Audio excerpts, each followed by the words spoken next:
If you like the video, make sure to like, subscribe, and comment for more videos like this. People who've experienced dimensional or time slips, portals, alternate realities, creepy glitches, UFOs, or aliens, what's the most mind-bending experience that still haunts you to this day? Unsettling experience. I had an experience/encounter some time back that still leaves me confused and unsettled. I keep putting it to the back of my mind, as I just can't logically explain what I saw. To clarify, I've always believed in Bigfoot as a real creature, but I do not subscribe to the more fantastical theories surrounding it. Although I am certain that Bigfoot exists based on the research, I cannot explain what I saw. It was a flesh and blood, bipedal, hairy creature that was huge and walking in broad daylight, but then it literally vanished into thin air as if it were an apparition. I feel embarrassed telling the story, as I know how it sounds. It took me a while to even tell my wife.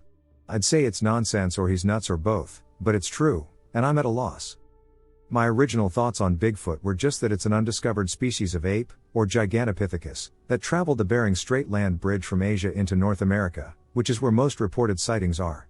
Additionally, this region is one of the most unexplored areas on Earth, featuring some of the most treacherous terrain, which makes it understandable that we have not officially discovered them.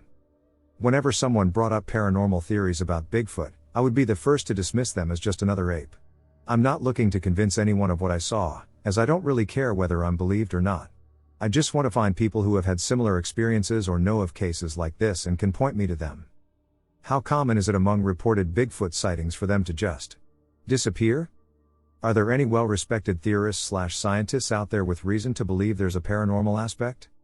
Invisibility/interdimensional hypothesis? Something imitated my voice. Hey everyone. Hope all is well. About 2 weeks ago I was at my parents' house. I left to get food for everyone. When I returned, my mom and dad said something uncanny happened. 10 minutes before I arrived home, there was a voice coming from downstairs. My parents were the only ones home at the time, and they were both upstairs. The voice sounded exactly like me. It said, "Mom, Dad, I'm home." Both of my parents heard it. When they went downstairs, they saw the entire first floor was pitch black and dead silent. No lights were on, the TV was shut off, and no electronics were turned on. Something imitated my voice. This wasn't the first time. My parents' house is known by my siblings to be haunted. Lots of weird/paranormal stuff has happened in that house over the years. The Marcahuasi Stone Forest. The Marcahuasi Stone Forest lies in the Andes Mountains in Lima, Peru. The stones are almost like sculptures, taking eerie shapes like human faces, but no one is sure how they formed. If that's not eerie enough, the real mystery lies in the potential presence of a dimensional door within the forest. A patient visited Dr. Raul Rios Centeno, an investigator of the unexplained in Lima, to discuss her extreme case of hemiplegia, a disorder that causes a complete loss of motor function on one side of the body. When he inquired about the woman's condition, she revealed that she had been camping with friends in the Marcahuasi. According to the patient, they had gone out exploring late in the night and happened upon a torch-lit stone cabin filled with dancing revelers in 17th century attire.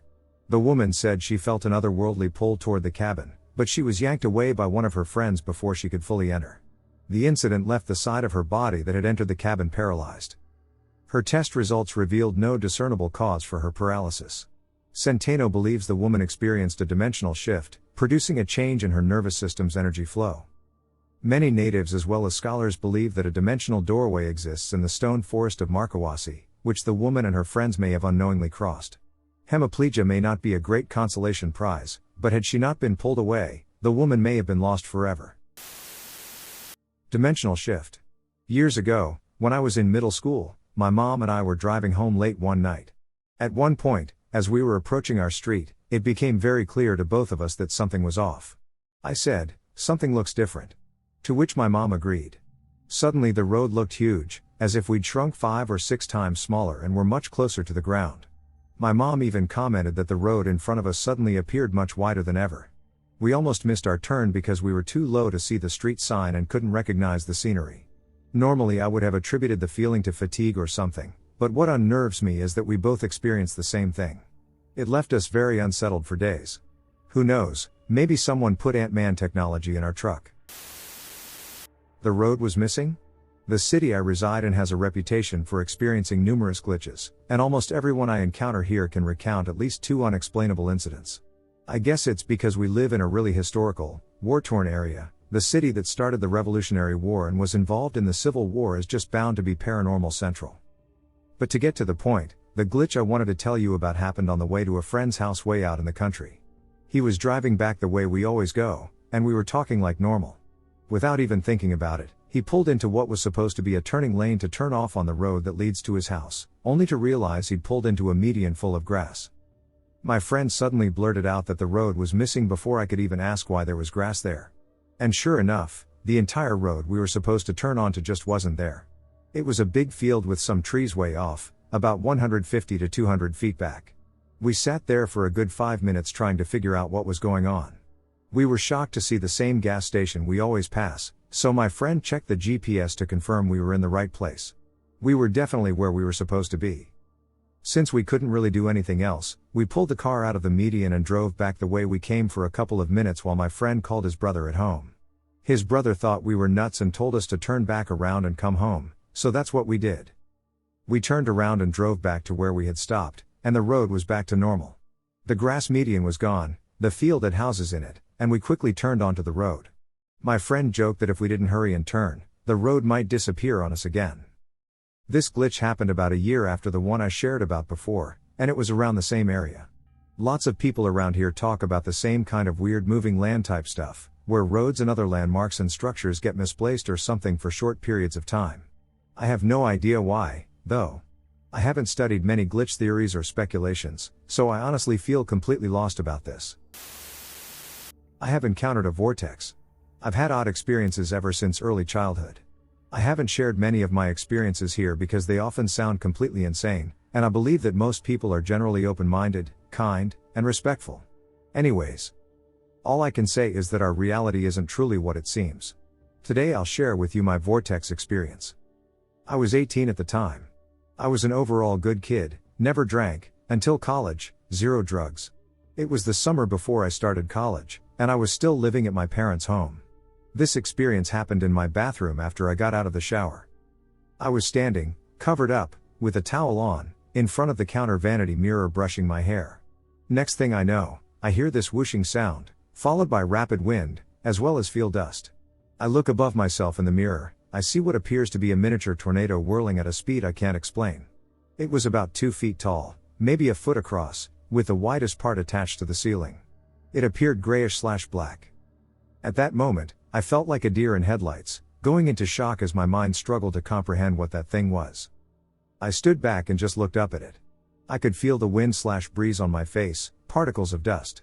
I was a curious kid and had already experienced my share of weird, paranormal, etc., so I proceeded to reach my hand up to touch it. As quickly as I did that, my hand literally got slapped down, and I heard this voice screaming in my head, "Don't do that." It was there for maybe another 5 seconds and then gone. I was left absolutely at a loss regarding what had just happened. I couldn't piece together what had just happened. Wasn't scared, didn't really have any emotion, and was more in awe.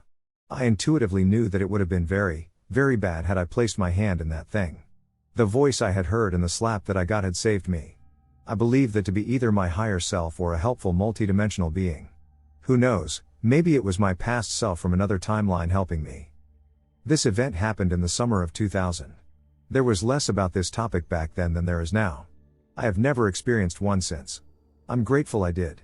I truly believe these things to be some sort of natural phenomena that our science can't explain.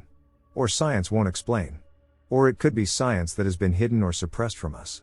I genuinely believe that the vortex was a portal to a different time period, dimension, world, or alternate reality. Think of the Bermuda Triangle, much smaller scale. That would be the most basic example I can think of if you're trying to understand more of what I believe that thing to be. Regardless, I anticipate that sharing this will lead others to label me as either a liar or delusional. Maybe I am delusional, but definitely not a liar. That was my honest experience, it will forever stay with me, and it has allowed me to continue to ask questions about what our reality actually is. I have never stopped asking questions, as well as seeking the truth, and all you folks should do the same. Thanks so much for listening. If you have any experience/thoughts with this phenomenon personally, I'd love to hear your stories. 2 stories that have weirded me out. The first one was when I was surveying a parcel of land just a couple of miles south of Boise, not far from the airport.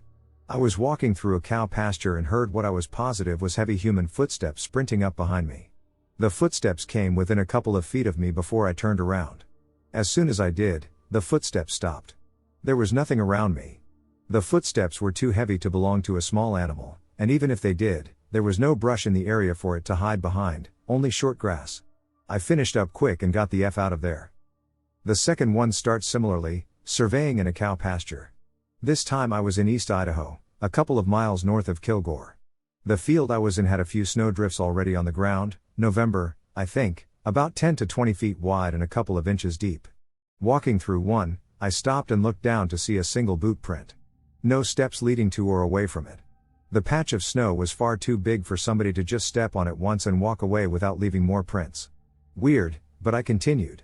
About 50 yards further, in a completely separate patch of snow, I found another, only this time it was a totally bare footprint. The same situation applies. A 10 to 20 feet wide patch of snow exists, making it impossible for someone to leave just one footprint without any footprints leading to or away from it, and who would be barefoot out there. Pretty mild compared to some others in here, but I've never been able to explain those. I spent over 20 minutes driving on a short snowmobile trail. One day about a week ago I was driving a snowmobile, going on a trail that I knew should only take less than a minute to emerge from and head home. Anyways, as I kept driving, I realized that there are no streetlights ahead. As I kept driving, the trees seemed to repeat themselves. I was so dumbfounded, and as I got to the 5-minute mark, I almost wanted to stop. For some reason, I felt unsafe about stopping, so I kept on going. After 10 minutes I slowly started to panic. 15 minutes in, I was losing my mind. I kept going. Finally, when I emerged, I felt such a huge relief in my chest. I don't even want to tell my friends or family because they'll think I'm crazy. Very strange experience on a British mountain. I'm English and love the outdoors. Do loads of hiking on my own in the Lake District, had a lot of work up there around this time, and it meant being away from the family, but I loved and embraced the solitude when I got the chance. I'm actually collecting the Wainwrights, which means getting to the top of all 214 peaks in Cumbria. I'm at about 140 at the moment, so I'm really experienced and very careful about where I am on both GPS and paper maps. About 5 years ago I was walking a route around some of the bigger mountains. One of the peaks on this walk is called Great End, and the suggested route seemed too far away, so I thought I'd check for other paths that were closer to where I was. I looked at the map, and there was a path right next to me, so I looked and saw a lightly trod path heading up, not too steep, from where I was standing. There was a bit of ice and snow on the side, but nothing to put me off. As I said, it wasn't steep, but after about 30 seconds on this path, I all of a sudden started panicking. Normally I'm really level-headed, I couldn't work out what was wrong, but a nasty feeling came over me, like an impending doom. I thought I needed to call this one off, as I really didn't feel right. I turned to head back down the path and couldn't believe it. I had somehow managed to walk up a near vertical cliff covered in snow. The only way down was to shuffle on my backside, and even then I could have slipped and killed myself with a slightly wrong move. I had been using my telescopic walking pole on the way up but could not find it anywhere. Now this is a busy part of the world, and it was a beautiful day, but there wasn't a soul to be seen. It took me about 20 minutes to shuffle down the icy slope and return to the path. When I looked back at where I had come from, I could clearly see that it was not a path but a really dangerous and craggy buttress. I also saw the point where I had decided to turn back. There was no way I could have reached that point without climbing, and absolutely no way I could have done it in 30 seconds, more like 5 to 10 minutes. I looked at the map again, and the path I had spotted was a lot further around the base. I'm sharing my story here because I've recently become properly obsessed with the missing 411 and thought this might tie in with some of the commonalities. A new reality through the fog? Okay, so, tonight my roommate and I drove up into the mountains because we were getting bored in our apartment. On the drive there my roomie saw what she thought was our patron god. It was what looked like a pair of feet made out of mist/wind, and we speculated that he was following us along the journey. I didn't voice my suspicion that he was warning us to turn around. We both had a bad feeling as we were going up the mountain. We have pretty good intuition, we're both pagan witches. We got quite a ways up the mountain when we had to take a different trail because the one from our GPS was closed off. I got a really bad feeling, and I knew that my roomie did too because she locked the doors. We joked that maybe we were going to be taken by the Fae. We've had experiences with them before, but inside I worried that we were going to see something that we would regret, a not so nice cryptid. As we drove further, the roads became barely visible, and fog rolled thickly, obscuring our visibility further. We decided to turn around because we felt like something bad would happen. Everything seemed to be going all right as we got back off of the mountain, besides a vague feeling of something being off. I joked, once again, that the Fae had taken us to a different place. When we drove into town, however, we noticed something. A building we had never seen before with a bright neon sign on top of it stood a few blocks from our apartment building. I mentioned that I had never seen this building before, and she agreed. Everything else seems to be the same, besides that new building. I don't have any idea how this happened or if it's happened before, so I wanted to share here to see if anyone has any insight. I have heard some intriguing tales from the northern region of Peru. My father's family is from the La Libertad region, in Peru. We have a house in a town and one on a beach nearby. I heard these stories when visiting the town as I was growing up. This happened to my father when he was 7 or 8 years old in the 70s. He had climbed a tall pacay tree in a grove near to the town and was sitting on a big branch eating the fruit. It was in the afternoon, and there was a lot of wind, the branches and leaves moved, and it was relaxing. Suddenly, he felt something was looking at him. He focused, and he saw 2 eyes looking at him from a branch on another tree. Initially, he only saw the eyes, which he described as being larger than a person's and somewhat hypnotic and intelligent. He then saw the rest of what looked like a monkey or a small person and was terrified for some reason. He immediately jumped off and started running to the town, feeling persecuted.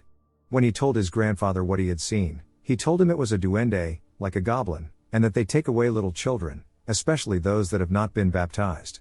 His grandfather was a farmer and saw many strange things on the fields outside of town. This story took place in the 1930s, during the generation of my father's grandfather. A group of 4 men had gone on horseback to the monte, like a wild forest in this dry area, and were returning to town at the end of daylight. The paths were such that they had to go one behind the other. Suddenly, they realized that the last man was missing. They backtracked and first found his horse without a rider, then they found him on the ground, passed out. They took him to town, where he was babbling and crying but not regaining consciousness. A priest and a curandero, like a witch doctor, had to take care of him. When he finally returned to his senses, he said he had seen a bulto in the road. Bulto would translate to blob, it is just a mass-occupying space. He described it as being darker than the surroundings and larger than a person and noted that his horse had refused to go near it. Then he remembered nothing else.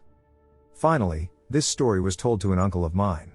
It is about a man walking back from the beach to the town at the end of daylight.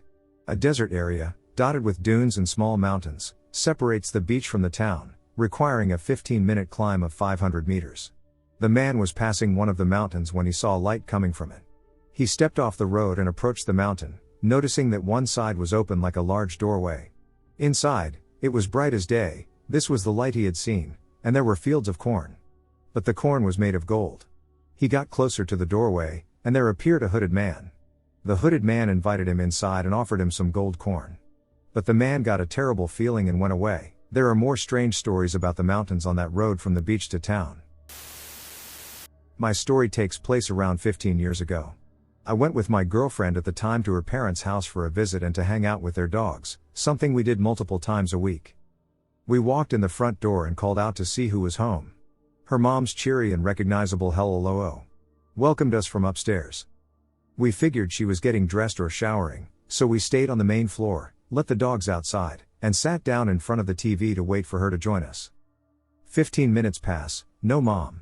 20 minutes pass, no mom.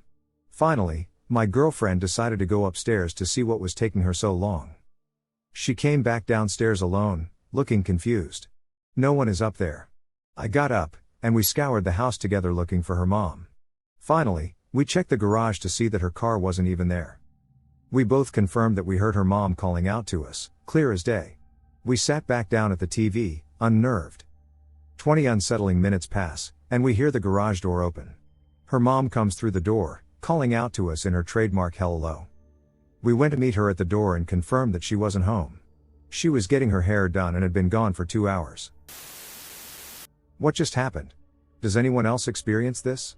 I'm currently in Puerto Rico at an Airbnb in a residential community. I'm here through a series of positive synchronicities. I'll mention I've been very much involved in various personal, spiritual, and let's say interdimensional ponderings and adventures for about 8 months. I'm in Tuckio, a small little beach town. I got lost literally 2 blocks from my Airbnb. I thought I was on the same street. I had only walked half block away and turned right around. I have to smoke off premises. It was daytime. I was on a different street, with all new houses, and each had, like, 5 dogs barking at me. I remember things by landmarks. It was a different street. I broke out in a sweat. These dogs were all barking. I asked someone where to go. I was somehow one street over. I turned a corner and found it immediately. Fast forward to 10 minutes ago, I walked again to the same spot, and the street isn't there. It's actually not there. I'm really panicking, and no one will believe me. I didn't lose any time. I didn't black out. Things feel different, but I don't know if it's just because it was so jarring. Has anyone experienced this? Smoky Mountains. My family owns a lot of land and property in the Smoky Mountains on the Tennessee side. Some of you familiar with the area will know about Dead Man's Pass or Dead Man's Cave along with the Dome Lookout. An area where many hikers go missing can be found about 1 mile to 1.25 miles in the woods just south of the Dome. It's near something called the Cat Stairs and the Devil's Den. I spent considerable time in the mountains with my family, assisting with park maintenance, handling the disposal of deceased animals, and primarily ensuring that individuals did not engage in excessive drinking while armed with rifles. When people went missing, typically they started the searches as soon as possible in and around that area. What I always found weird was that the Coast Guard was always notified and asked to watch a certain chunk of the Mississippi River. I knew there were military bases all over since I was born near Memphis. This just always seemed strange. My dad was a Navy guy and always commented that Navy rescue was leagues more advanced in tech and efficiency when looking for lost people, but they were never called. My aunt that owns a restaurant/lodge always told us as kids not to go out near the Devil's Den with less than 2 other people. She was extremely religious but said there was a little demon that roamed the area taking people by themselves and romantic couples into a pit that leads straight to hell. I am sharing this here because she always concluded that the only thing left behind when someone was taken would be their shoes. Thought that was a very interesting connection to what has been found with these cases. If anyone else is familiar with the area and knows more about the folklore, please feel free to chime in. Many locations in that area are associated with devil-related folklore and stories of missing time. I have an uncle who does search and rescue in that part of the mountains still. I'm pretty sure I did not see an interdimensional wormhole. Help me figure out what it actually was. Location, Central Ohio. Date, November-ish, 2006, early afternoon. Weather, overcast, chilly. No snow yet. Story. Leaving out the long, complicated, and utterly insane story about how we came by this information, my family, me, my wife, and 2 stepsons, 10 and 16, was told by a source we believe to be credible that there was a wormhole/interdimensional portal at a location local to us, and that if we went there at the right time, under the right conditions, we would be able to see it and interact with it. After waiting for about 30 minutes, my youngest stepson and I saw the following. About 12 to 15 in the air, from a distance of roughly 50-75 away, we saw a purple light. It looked exactly like what happens when you press your thumb on an old LCD monitor, the purple discoloration with a ripple effect moving out from the center. The light lasted for a few seconds, long enough for me to blink and still see it before I could react. My stepson and I both made simultaneous exclamations of surprise and excitement. My wife and older stepson were looking in other directions and did not see the phenomenon. Things that happened at the same time. Several events transpired concurrently with seeing the portal. Wind speed went from nothing to very strong. 2 squirrels in a nearby tree lost their shit and began chattering and running up and down the trunk. My wife experienced a sudden, massive headache and nearly collapsed. My oldest stepson caught her. The headache was accompanied by extreme fatigue, which persisted for 3 or 4 days. After catching my wife, my oldest stepson turned around and vomited. Neither I nor my youngest stepson experienced any physical side effects. All of this occurred within the space of about 30 to 45 seconds. I try very hard to separate observation from inference. To say what we saw was a portal is an inference, not an observation. My wife disagrees strongly and believes we did see a portal. This is the first time I've told anyone outside my family this story, because I don't want to be seen as crazy. But that means I've had no external analysis that might explain what I saw with a less metaphysical bias. Does anyone have any ideas? Were the headache, vomiting, insane squirrels, and wind simply coincidences surrounding an otherwise mundane/explainable phenomenon? Has anyone else had a similar experience under a different explanation? Any feedback is appreciated. It's fairly important to me that I figure out what actually happened all those years ago. Neighborhood that shouldn't be there. So there's a city about 45 minutes from mine. Until this past month, We went to this city about 5 to 6 times a year for the last 15 years. We always go there and back on the same road. I started going to college in this city this semester. So I've been to this city about 20 times in the last month. Always on the same road. I visit this city twice a day and 4 times a week. All that to say, on Tuesday when I was driving back from school, I saw a neighborhood off to my right. It's not tucked back in a tree line or anything. And it's not just 1 or 2 houses. It's a line of maybe 15 to 20 cookie cutter style houses in a straight line perpendicular to the main road. The houses are all facing me as I drive home. The first one is maybe 20 to 30 feet from the road. There are cars at all the houses. The houses don't look super new, but they're not old either. I can tell it's on old pasture land, so there are no trees, and there's no sign advertising a new neighborhood. I have never seen this neighborhood before. When I drove by it Tuesday, I was like, what the crap? Where did that come from? I drove by this morning, and I saw the neighborhood and got a sense of unease. Like I'm seeing something that shouldn't be there. I have been racking my brain trying to remember if this neighborhood was here before this week, but I can say with certainty I have never seen it before. Got lost in the English countryside as a kid, and no time had passed when I got back to the house. I've never been able to make sense of it, and I rarely tell people this story because I don't want to come off as a loon. When I was 9, my family and I visited friends who live in the English countryside. The neighboring farm had a sheep pasture that I felt very fascinated by and drawn to. We always had lunch at 1 p.m. It was precisely 1 p.m. when I decided to ignore lunch and venture out to the sheep, unattended and without permission. I climbed the fence to get closer to them. Some of them were grazing, but a few were sleeping in a half-circle looking formation. I wanted to take a nap with them, so I walked into the half-circle, sat down, and leaned against one of the sheep. I closed my eyes for a moment, but when I opened my eyes again, I could no longer see our house, which is visible from miles away. The sheep was still asleep when I started walking away, in search of our house. There was a small gate that I hadn't seen before that led into another pasture. A little white dog ran past me, and I started running after it. It stopped in front of a small horse pen, which contained a single white horse. So I crawled into the pen and pet its muzzle for a little while. I decided to crawl back out of the pen to keep searching for the house, but it was still nowhere to be seen, as if it had never existed. Eventually I reached a small, gravel road at the edge of a small forest. It looked like a dead end. There was an old Volkswagen parked there, and an elderly woman with white hair and a blue dress suit was standing next to it alone. I ran up to her to ask for help, but before I could say anything, she crouched down, took my hand, and gently turned me around. Then she pointed towards our house, clearly visible in the distance. I ran home as fast as I could, eyes peeled on the house, certain that hours had passed and that my parents would be frustrated and sick with worry. But when I came back and knocked on the door, nobody was the least surprised to see me but kind of annoyed that my clothes were torn and muddy. It was still 1 p.m. Literally no time had passed. I have never understood how this happened. It wasn't daylight saving time, and all the clocks in the house, including my wristwatch, showed the same time. I never told anyone about what happened until my early 30s, when I decided to tell my dad about it. He replied that the owner of the house, who passed away years ago, had mentioned that unexplainable things happen in the area. I would love some insights or suggestions on what might have happened here. When I was younger, I used to drive a snowmobile trail almost every night from a chalet to a main trail that led back to my house. It takes about 10 minutes going slow or 5 minutes going at a good speed to get from the chalet to the main trail. One night, everyone else was going to go on further and do the big loop that goes through the 2 neighboring towns and back to our town from the opposite side. I did not feel inclined to join them, so I chose to return home via the same route we arrived.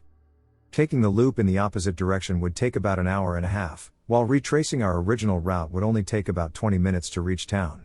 We all left at the same time, and there's a very distinct part about halfway between the chalet and main trail that you can't really miss.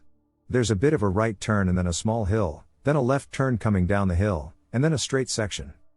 I drove this trail hundreds of times and knew it very well. There are no turnoffs or any possible way to get lost or loop yourself around. This one night, the section I mentioned just kept repeating itself.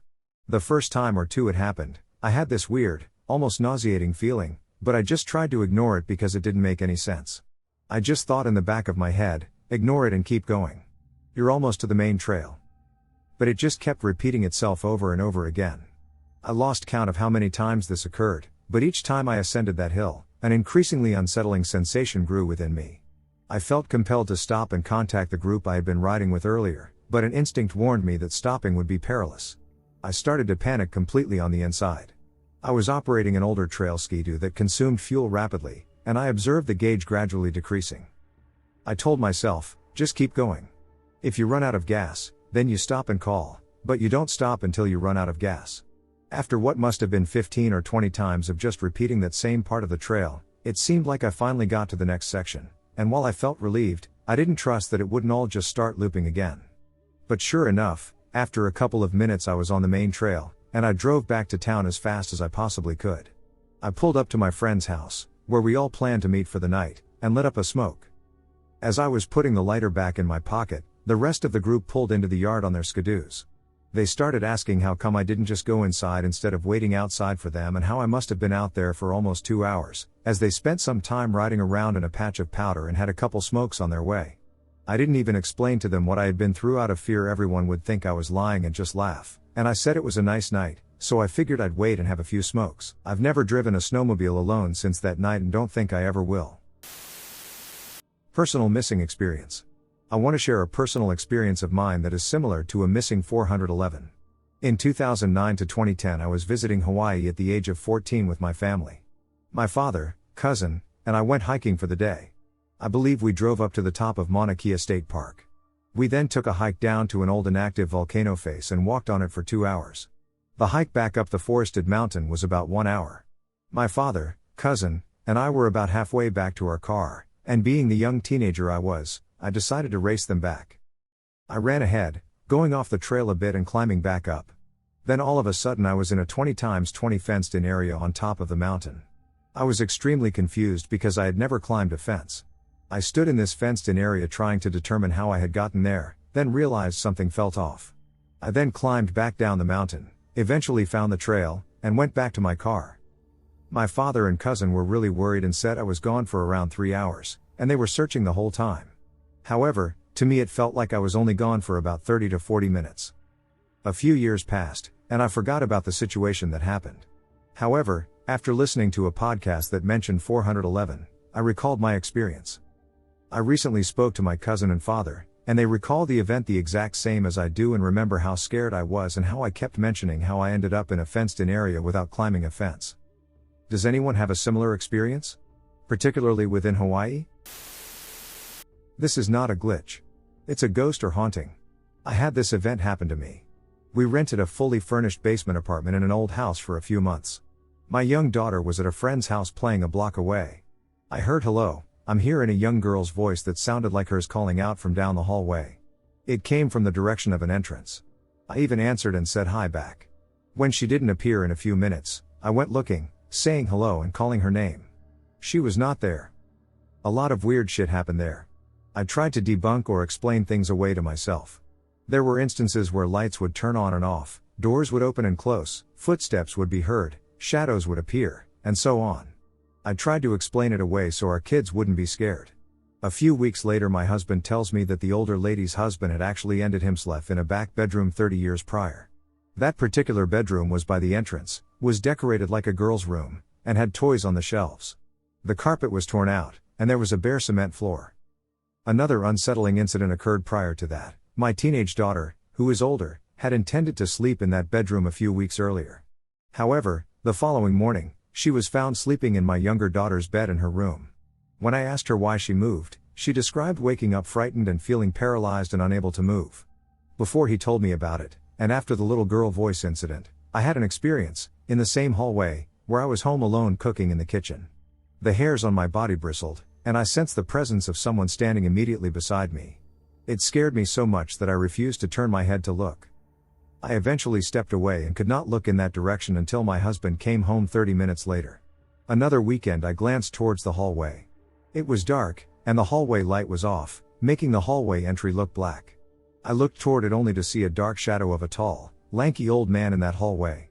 It was an instant, and I looked away from it. I always hated going down the hallway. We never knew why the man ended himself, but I wondered if a girl had died there too. Oh, and in the bedroom was a portrait of a lanky, tall old man. True story.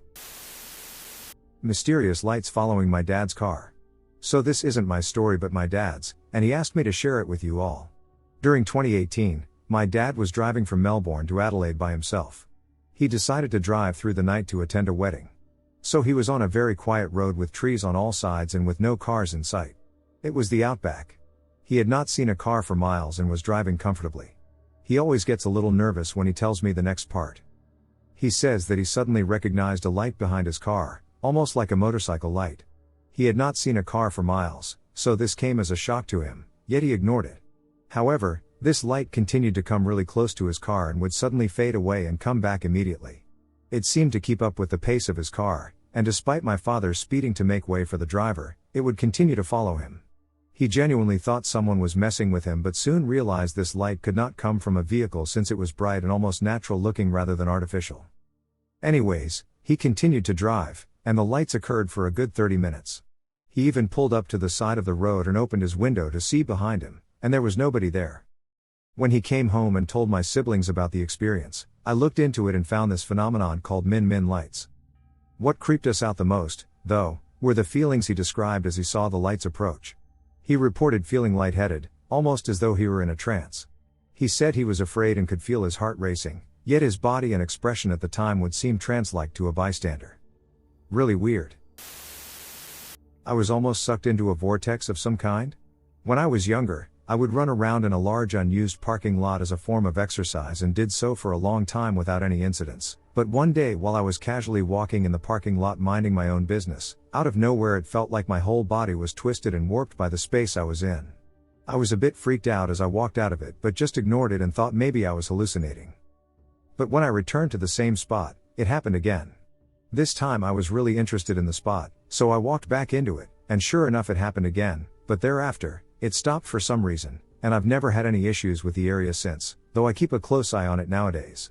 What do you guys think it might have been? Possible failed abduction.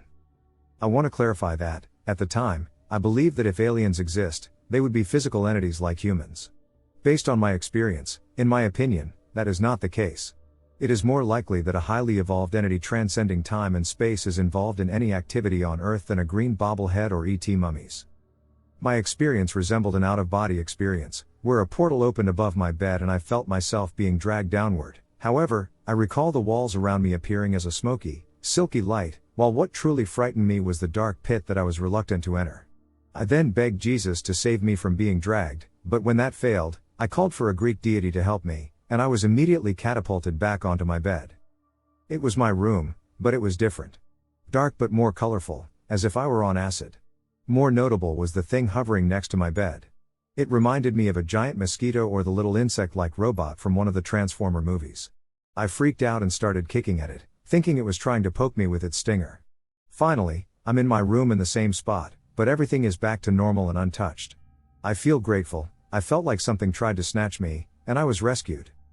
I used to joke about wanting to be abducted by aliens, but truthfully, no one wants to be snatched up and messed with against their will, whether it's physically or otherwise. Unsure of what happened. Yesterday, I was walking home from an errand I was running when I decided I'll go down to the gas station to see if there are used cars for sale. As I was walking, I looked up at the street sign and acknowledged where I was, so I kept walking. As I am walking, I glance to my left and notice the 7-Eleven. I tell myself that I will simply proceed 2 more blocks ahead and make my left turn there. I keep walking, and I again see the same First Street sign, and I am walking the same blocks. I freak the hell out. This route is a straight path. I did not make any turns to the left or right, yet I still arrived back at my original position. Every time I think about it, I get a swell of fear inside me because I have no idea what that could have been. I have never experienced anything like this before, and I have zero explanation of what happened. Just for background, I have never used drugs or taken any alcohol in my life. So I wasn't on anything when I experienced this. If anyone can give me some idea of what this could be, I would be so grateful. If it has no explanation, that's also okay. I just thought I would put this out here and hope someone can help. Story from my brother-in-law. My brother-in-law and I don't see eye to eye on very many things. We are on completely opposite sides of the political and religious spectrum. He is an overall very conservative Christian man, and I am, well, the opposite. He is evangelical and believes things like God put dinosaur bones here as a test of faith, and although spiritual and religious, he disregards a lot of science and science fiction alike. He dismisses ghosts and most paranormal phenomena. That leads us into this story. After a couple of drinks and a few cigars around the fire pit, my brother-in-law says to me, "Want to hear about the time I saw a UFO?" Now this incident was shocking because this is the same guy who doesn't believe dinosaurs legitimately existed. And I say, well, yeah. Of course. He proceeds to explain that this occurred sometime in the summer of 2002, when he was about 11 years old. While walking home in the dark, after baseball practice, he noticed that everything basically went silent. He said his normal, relatively suburban Georgia neighborhood was alive with the sound of birds and bugs, dogs and cars, but it was as if someone had put noise-canceling headphones on him. As he noticed this deafening silence, he looked around and didn't seem to see anything out of the ordinary. When he looked back down the street from where he came from, he saw a large shadow cascading over the neighborhood. When he looked up, he claims, he couldn't believe what he was seeing. He described seeing a huge triangular aircraft that was incredibly jet black, as dark as a starless, moonless night sky, flying completely silent. He noted that the aircraft had no discernible lights, but he could see it because it blocked out the stars behind it. He said it was hard to tell how low it was because it was so large, but that when it was overhead, it seemed to be low enough to hit with a gun and large enough to block the entire sky whilst it was overhead. He said it was flying at an insanely slow speed, way slower than the average plane he was used to seeing around the base. In complete shock, he didn't know what to do. He watched as it traversed his field of view and disappeared into the dark sky. When he returned home, he told his older brother about what he saw, but his brother made fun of him and suggested it was probably just a jet heading to Robbins Air Force Base. His brother's disbelief discouraged him and made him question what he saw. When his mom came home, his brother teased him to his mom, and they both ridiculed him, he says.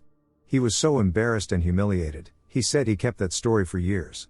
Only after knowing me for over a decade and a couple whiskeys does he decide to share the tale with me. I told him it's a story I've heard before, not verbatim, but many like it.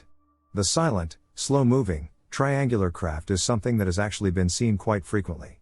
To this day his family says that what he saw must have been either a jet or some sort of experimental military aircraft, but he says, whatever I saw, after my own experiences in the military, I don't believe we have that sort of technology.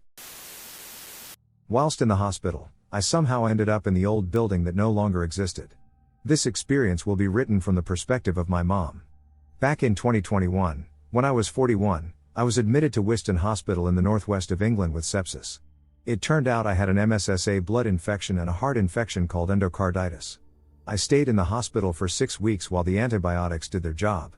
Thankfully, I recovered, but something happened during that stay that I still can't explain. Wiston Hospital has been around for a long time. The old building had this 19th century look before it was rebuilt in 2010.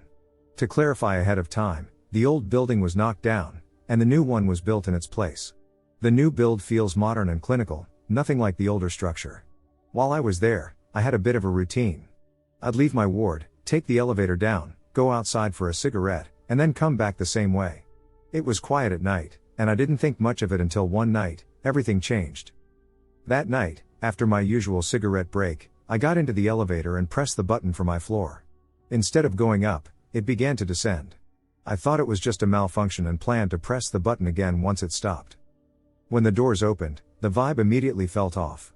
The hallway didn't look like the hospital I was used to. It was darker, emptier, and just wrong. The walls looked older, like something from decades ago, and there wasn't a single person in sight. I don't know why, but I stepped out to look around, even though I had this strong gut feeling that I shouldn't. To my left, I saw a doorway with a sign above it that said accident and emergency. That didn't make any sense. A and E was supposed to be above me, not below. I kept walking, and the further I went, the stranger it got. The air felt heavy, and everything was eerily silent. Then I saw the beds. They had these old metal frames with thin blue mattresses, the kind you'd expect to see in an old hospital, not a modern one. The further I walked, the darker it got, and I started feeling like I was being watched. I panicked, turned around, and ran back to the elevator. When I pressed the button for my floor again, it thankfully took me back up. After that, I avoided using that elevator whenever I could. I couldn't stop thinking about what I'd seen, but I tried to convince myself it was exhaustion or maybe a strange part of the hospital I didn't know about. About a week later, I needed to use the elevator late at night. I hesitated but pressed the button to call it. When it arrived, I froze. Instead of showing a floor number at the top like usual, it just displayed the letter X. I noped out of there immediately. I don't know if that's standard behavior for a malfunction or some kind of error code, but I wasn't about to find out. Even now, I don't know what to make of the whole thing. I've heard people talk about time slips and stuff, but I don't know if that's what I experienced. All I know is that it felt wrong, and it's something I'll never forget. A walk between worlds? My eerie encounter with the impossible. Hey everyone, I have to share something bizarre that happened to me a while ago, and it's been eating at me ever since. A bit of background about me: I'm a 31-year-old guy living on the southeast side of Norway, and I work as a web developer. My daily routine has been pretty much the same for the past 3 years. I walk to and from work, usually arriving at the office around 5:30 and leaving around 1400 hours. So here's where things get weird. It was a typical early morning walk to work. I was strolling along the roads on the outskirts of my city, plugged into my tunes, and soaking in the serene beauty of the autumn-winter night sky. My route is pretty straightforward, a dimly lit road with a sidewalk on each side. I always stick to the left sidewalk out of habit. Now, I love to gaze at the stars and moon during my walk, especially in the crisp winter air. However, this particular morning took a turn for the strange when my Samsung Galaxy Buds started acting up, losing connection to my phone sporadically. I fiddled with them for a bit but eventually gave up, attributing the issue to a dead battery. That's when I noticed it. The air was thick with a static charge, reminiscent of the atmosphere before a thunderstorm, yet the sky was entirely clear. I tried to shake it off and continued my walk. But then, the hair on my arms started to stand on end, and an intense ringing assaulted my ears. I thought maybe I was having a panic attack. They've hit me a few times in the past, so I employed my usual coping techniques. Unfortunately, they were to no avail. In a growing state of alarm, I scanned my surroundings, only to realize that somehow, impossibly, I was now on the right sidewalk. I hadn't crossed the road, I was sure of it. An eerie silence enveloped everything. No wind, no distant city sounds, nothing. Even the moon seemed to betray me, showing a phase indicating a week had mysteriously passed. I frantically checked my phone, dead. My watch had also stopped ticking. The distant city lights, which should have been visible, were enveloped in an unsettling darkness. Now, I was genuinely freaking out. I closed my eyes, desperately trying to rationalize the impossible events unfolding around me. My heart raced as the static electricity and the ringing returned. Fearfully, I opened my eyes. And I was back on the left side of the road. The static and ringing had ceased, the moon was back to its correct phase, and the distant city lights twinkled reassuringly. My phone and watch were functioning as if nothing had happened, and apparently, only a few minutes had passed. I sprinted the remaining 2.4 kilometers to work, my mind whirling with the inexplicable occurrences. I have not disclosed this to anyone until now, but there is one additional detail. I recalled that my exercise application was active on my phone at the time of the incident. When I checked it upon reaching work, I noticed that the GPS lost track of me precisely at the time of the incident.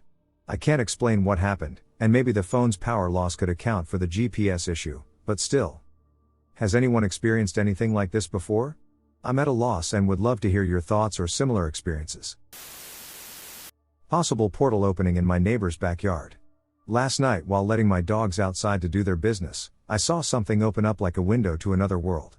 I saw that it was daylight there. A clear blue sky with white clouds. It opened for a brief moment and then closed. Then I heard something fall over something in the backyard. Then I heard what sounded like a cat meowing in the dark. I never saw the cat, but I heard it. My solar sensor light comes on at different times of the night, but nothing is there. Then I always hear this cat again crying, but I never see the cat.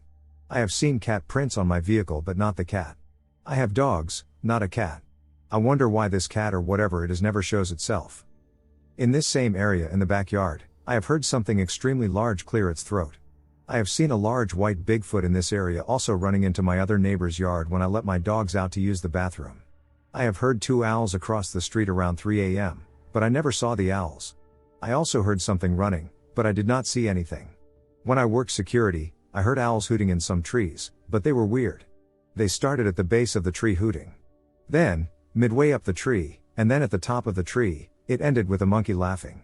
No drugs, alcohol, nor recreational drugs are ever involved. I cannot explain what is happening. My dad called me a name when I told him, yet he could not explain what was happening to him at his own house. The Lake Michigan Triangle. The Lake Michigan Triangle, sometimes referred to as the Michigan Triangle, spans from Manitowoc, Wisconsin, to Ludington, Michigan, and south to Benton Harbor. The triangle has accounted for numerous mysterious events, beginning in 1891, when a schooner named the Thomas Hume set off across Lake Michigan for lumber. The Hume disappeared, along with its crew of 7 sailors. Not even a trace of the boat was ever found. Strange events continued occurring. Here are some of the notable cases. The Rosa Bell ship mystery. In 1921, 11 people inside the Rosa Bell ship disappeared, and their ship was found overturned in Lake Michigan. The ship had been damaged in a collision, but no other ship had reported an accident, and no other wreck was ever found. Disappearance of Captain Donner. The bizarre case of Captain George R. Donner is one of the more mysterious triangle cases. On April 28, 1937, Captain Donner vanished from his cabin after guiding his ship through icy waters. The captain went to his cabin to rest, and about 3 hours later, a crew member went to alert him that they were nearing the port. The door was locked from the inside. The mate broke into the cabin, only to find it was empty. A search turned up no clues, and Donner's disappearance remains unsolved. The disappearance of Northwest Flight 2501. One of the most mysterious cases over Lake Michigan happened in 1950 when Northwest Airlines Flight 2501, which was carrying 58 people, crashed into Lake Michigan. The plane was never found. At the time, it was the deadliest commercial airliner accident in American history.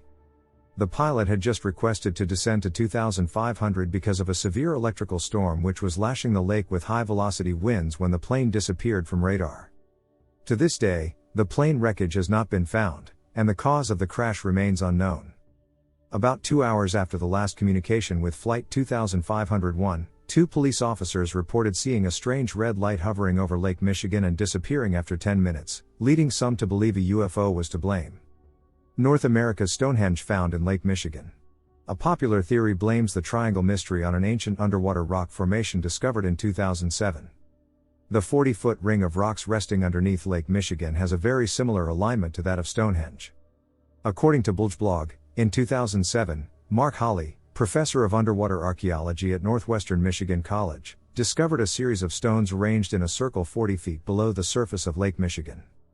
One stone outside the circle seems to have carvings that resemble a mastodon, an elephant-like animal that went extinct about 10,000 years ago. When you see it in the water, you're tempted to say, "This is absolutely real," Holly told reporters at the time. But that's what we need the experts to come in and verify. Many have reported other strange occurrences in the Triangle area, including UFO sightings. Some have even claimed the Triangle was a time portal and that it could bend time, calling the cause a metaphysical force with a supernatural vortex of energy. Some blame the disappearances on the extreme weather often found on Lake Michigan, including strong squalls and high winds. Unsettling country store my family doesn't remember. When I was 9 or 10, my parents and I were on a very long road trip. I was a sickly child, so we traveled a lot to see specialists around the country. I believe it was in Michigan, where we were driving through a very rural area. Lots of forest, not many people. It didn't seem strange to me at the time, but looking back now I realize how strange of a place it was for such a large store. It was a long way from a town in either direction. In a cramped clearing barely big enough to fit the store and parking lot, there was what looked something like an Amish store on the side of the road. But it wasn't exactly that. It looked almost industrialized, like how a smaller Target or Walmart store would look if it were trying to be country. I don't remember exactly why we stopped there, but I know we didn't plan to beforehand. We walked inside, and immediately my alarm bells started going off. I was young enough that I didn't really understand, but I remember telling my mom that I didn't like it there. We walked around a bit, and I stopped my mom and me at an aisle full of country-style candy. That's when I noticed something specific that was wrong. Everyone else in the store looked incredibly vacant. They would stop to look at something on the wooden shelves for a few seconds, then move on one item at a time. Almost robotic-like, and everyone was alone. No one interacted with anyone else, and it was very quiet. That's when I told my mom I wanted to leave, and I was very adamant about it. She was reluctant, but we met up with my dad, paid for our things, and left. My memory of this place is pretty vivid, but I remember absolutely nothing about the cashier or anyone else who worked there. I remember trying to explain why I felt so strongly once we were on the road again, but my parents were a little frustrated, and I was bad at explaining myself. A few months ago I had a dream of a place like that, and the place was fresh on my mind again. When I saw my mom next, I brought it up to ask where it was, but she had no memory of the place. Even after I told her the whole story, she had no recollection. I asked my dad not too long after, and his reaction was the same. Even though we traveled a lot, we tend to remember the trips pretty well, so this was unusual. Has anyone else been somewhere like this? Any ideas why it was so eerie? Ghosts and spirits are asking me to walk through a portal. For the past 2 years I have been very aware I can see spirits/ghosts, especially in the evening. Recently, when I close my eyes and focus on my third eye, I can fully see what I believe to be another dimension. There are many spirits that look like humans. I can see eyeglasses, wedding rings, etc., and we can't talk but can acknowledge each other.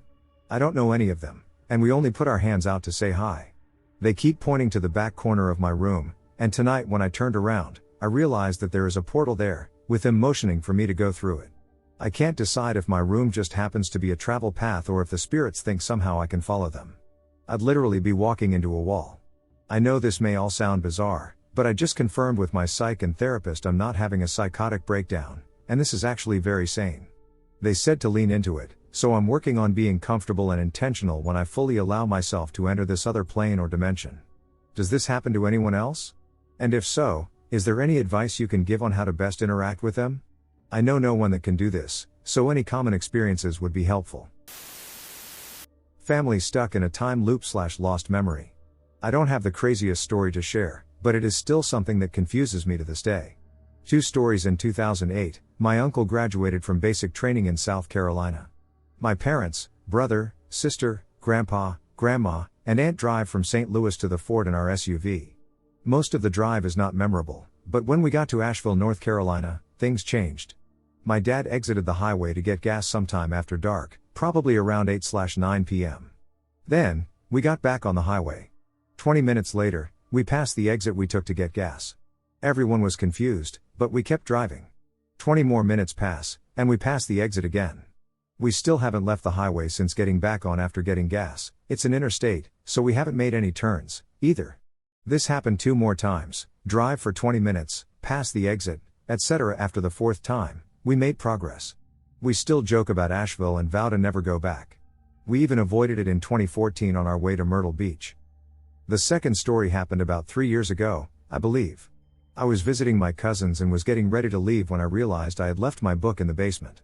I walked down the stairs into the family room and stood behind the couch, scanning the room because I couldn't remember where I had left it. Then, without even a blink, I was in the laundry room, about 15 feet away, book in hand. I have no memory of anything that occurred between standing in the family room and standing in the laundry room. The thing is, I hadn't been in the laundry room that day. Why would I at someone else's house? So there would be no reason to have gone in there to look for my book. I watched a man disappear behind a tree.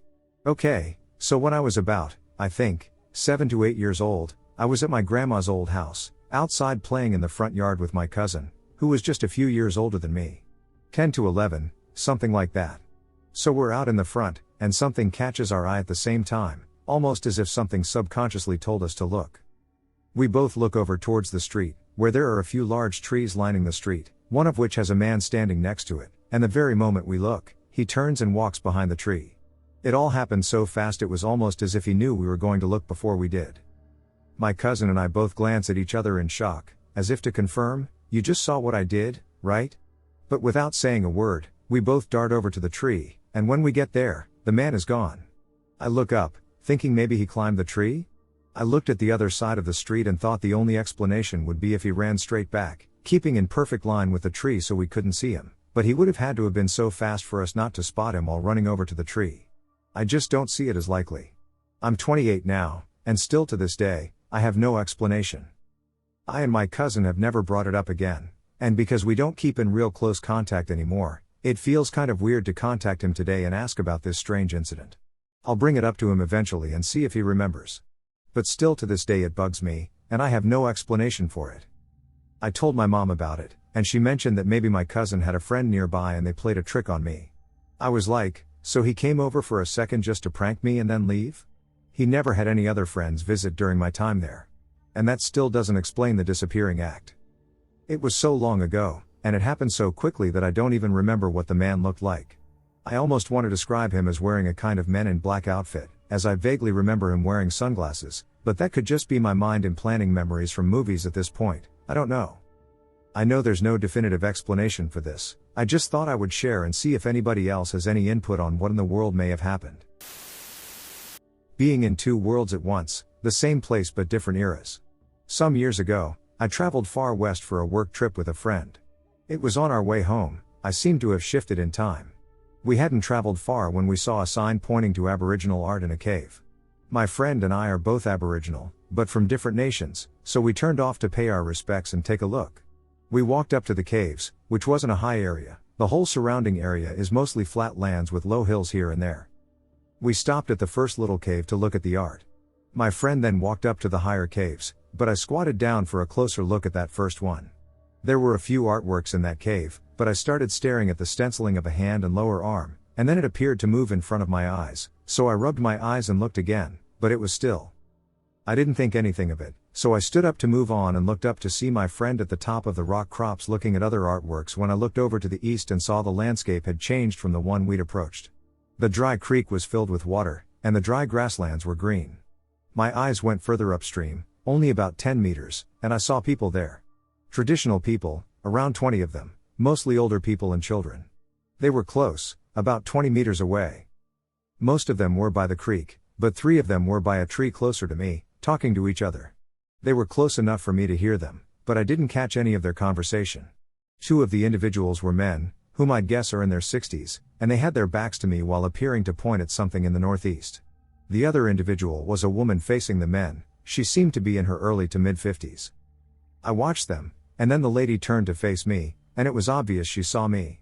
She started to use those quick non-verbal face gestures our people use to tell me I better quickly go. I know I wasn't in a men's area. I didn't feel sick. It was quite a welcoming place, actually, and the hand paintings in that cave were too small to be male, and the lower arms let you know it's not a child's, so it's an adult female. Plus, the people at this place were both male and female. But being fairer-skinned and wearing modern clothing, I looked out of place to this community of people. I probably looked like a ghost to them, which I guessed was why the woman was nodding at me to leave. I called to my friend and signaled her to leave. I turned back to the little clan group, but still only the lady seemed to see me, so obviously they didn't hear me. We both quickly left. On the drive back to the highway I told my friend what happened, but she didn't see anything. Once we were back on the main highway heading east, I noticed the same creek flowing from the rock area towards the highway, filled with water. As we passed that spot, I saw a group of 4 younger men, dressed traditionally, at a tree on the north side of the road. They seemed to be carving a kulaman or shield from it. Straight after, I said to my friend, "Did you see that?" She didn't see anything. We turned back, but those men had gone. We pulled over at the tree, and from the other side, you could clearly see that the tree was carved exactly in the oval shape I saw the men forming, but now the creek was completely dry.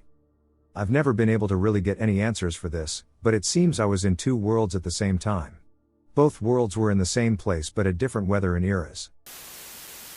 The non-existent stairway down. In the late 70s and early 80s a new 3-screen movie theater opened in my small town. Like many things in that time period, it seemed so cool. It wasn't an old downtown theater with wooden seats and thick Victorian architecture like I had been used to at the old theaters that surrounded my area in the little towns. This movie theater was a modern and sleek new 80s architectural building. It had white plastic seats with red and black cushions, and the back of the seats adjusted to 2 settings, which felt like sit up or lay back. The halls were white and red with funky printed carpets. I was not very used to going to the bathroom alone. I was somewhere in the 9 to 12 range of age, I don't remember exactly. My parents were always there, so when, during the movie, I had to go, they told me just to go straight there and back and be quick. So I walked out of the dark theater. I made my way down the short, uphill facing hall to the bright white bathroom. Opened the door and went past the sinks and straight to the urinals. I did my business and went back to the sinks to wash my hands. Moved back to the electric dryers. I dried my hands and noticed that the door out of the bathroom actually had a long, narrow window that showed the hall outside. I didn't remember that when I came in. Finished drying. Opened the door and took a couple steps out and down the first set of steps. That's when I noticed there weren't lights on down the next run of steps. I stopped dead in my tracks. I knew I hadn't taken steps into the bathroom at this moment. I was terrified. I turned around, bolted up the stairs and into the bathroom through the door, and across to the mirrors and the sinks again. I retraced my footsteps, not understanding, and as I turned around to look at the doors again, I realized there really was only one door in and out of this bathroom, so how did it take me down to fly the stairs that had existed when I came in? As I looked in the mirror for the door that I had just come back through, I realized this time it did not have a window in it like when I had originally come into the bathroom. So I went back through it again and was on the slope of the carpeted hallway that led me back to the theater I had started at. Over the course of my teenage years and early 20s, I visited that same movie theater many times, never finding the door with the window panel in it again and always wondering what had happened in that one moment and where that staircase into the dark may have led me. Turn left into the Twilight Zone. This happened about 30 years ago, and I decided to share it on here so I can read about other people with similar experiences. The contractor I was working for at the time was taking me to the job. We turned left at this intersection the same way we had for the last week. The job site is only about 5 minutes down the road from the intersection. However, after the 5 minutes were up, we were not at the job site, none of the houses around us or anything looked familiar. Confused, we drove a couple more miles after spotting a gas station. I go inside the gas station and ask where we're at while he's filling up the truck. What they told me did not knock my socks off. When I get back to the truck, he asks me where we're at, and then I tell him we're about 200-something miles away, of course. He laughs at me and tells me the people in the gas station were just having fun with me. We went away, we were not that far off, so we went ahead and drove for a little bit more until we came to a police station. He intended to pull into that police station and ask for directions, but when he saw the name of the other police station, he just kept driving past it. It matched what they told me at the gas station, so we pulled off the road for about 20 minutes trying to figure out what to do next. Well, I think we could just turn around and start driving back, but somehow or another, in less than 5 minutes, we had traveled over 200 miles. I asked him later, "What do you think about it?" "And you just told me to shut up." He never did want to hear it again, he refused to talk about it. He was so weirded out it wasn't funny. The gas station in the middle of nowhere changed. I work in construction, and I go to different job sites every week or two. This past job site was in the middle of nowhere, Pennsylvania. Literally just cornfields and cow pastures. There is a town, it's really just a grouping of maybe 10 houses on a quarter mile of road, and a single isolated gas station that was another mile down the road. I was on this job site for 8 days, Monday to Friday and then Monday to Wednesday the next week. After work every day I would stop in at the station and get gas and a snack. The inside wasn't incredibly old, probably renovated in the past 10 years or so, and the checkout was on the left when you walked in. It looked like a normal small-town convenience store. The clerk was a younger man who always wore interestingly patterned button-up shirts, bananas, colorful lizards, etc., and I would compliment him on his choice that day. The gas station was this way for the first 7 days I was there. On the last day I was on the job site, I stopped into the gas station. It looked the same from the outside, but the inside was completely different. The inside was now a bit more run down, and checkout was now on the right side. The laminate floor tiles were chipped and worn, and the countertop was faded. There was now a food warmer advertising that they sold breakfast burritos and bean burritos on Wednesdays. The clerk was an older woman with a gray mullet-type haircut, like it wasn't a style choice and she just hadn't changed her hair since 1980. I don't think I went back in time or anything crazy like that because on the counter by the register there were sign-ups for the annual 2019 Meat Shoot, for non-country folk, a target shooting competition where the prize is meat. I didn't feel out of place or have any weird vibes about it.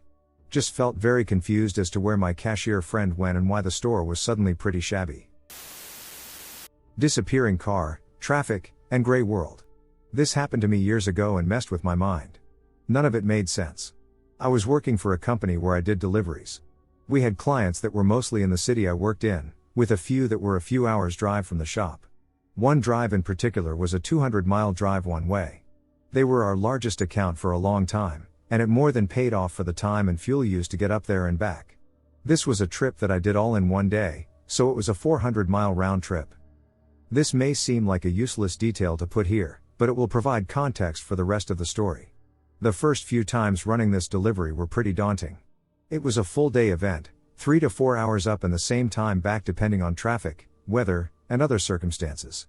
It got easier after doing it twice a month for a few months. My body acclimated to it, and it became a drive I enjoyed doing. The company I worked for was tiny, family-owned, and run. They were excellent people to work for. They treated their employees as if they were extended family. The most enjoyable part was the freedom from demands and pressure. A good 85% of the drive was on an interstate. I-94, to be exact.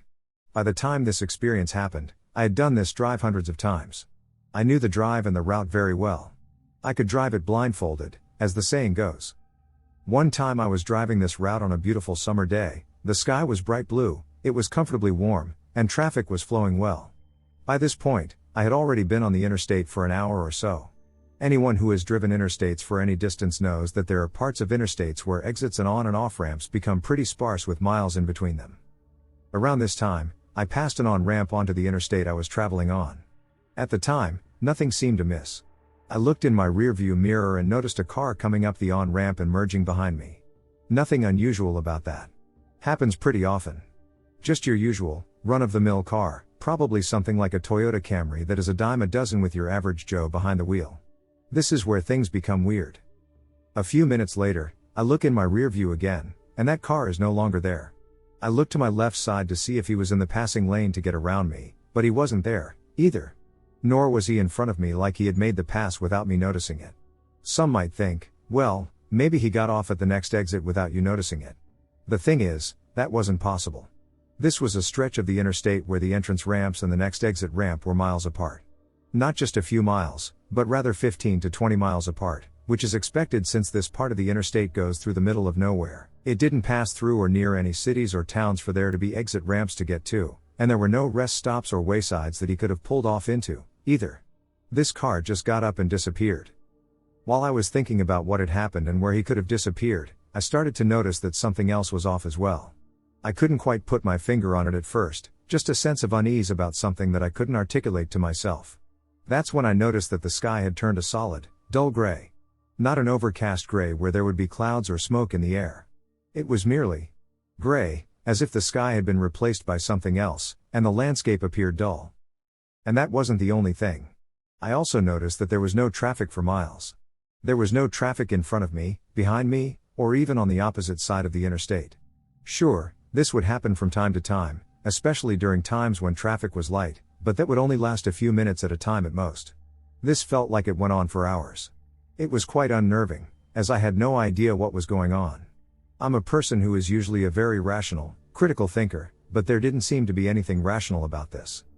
After what felt like an eternity but was likely only a few minutes, I suddenly experienced a sensation I could only describe as a brief blackout.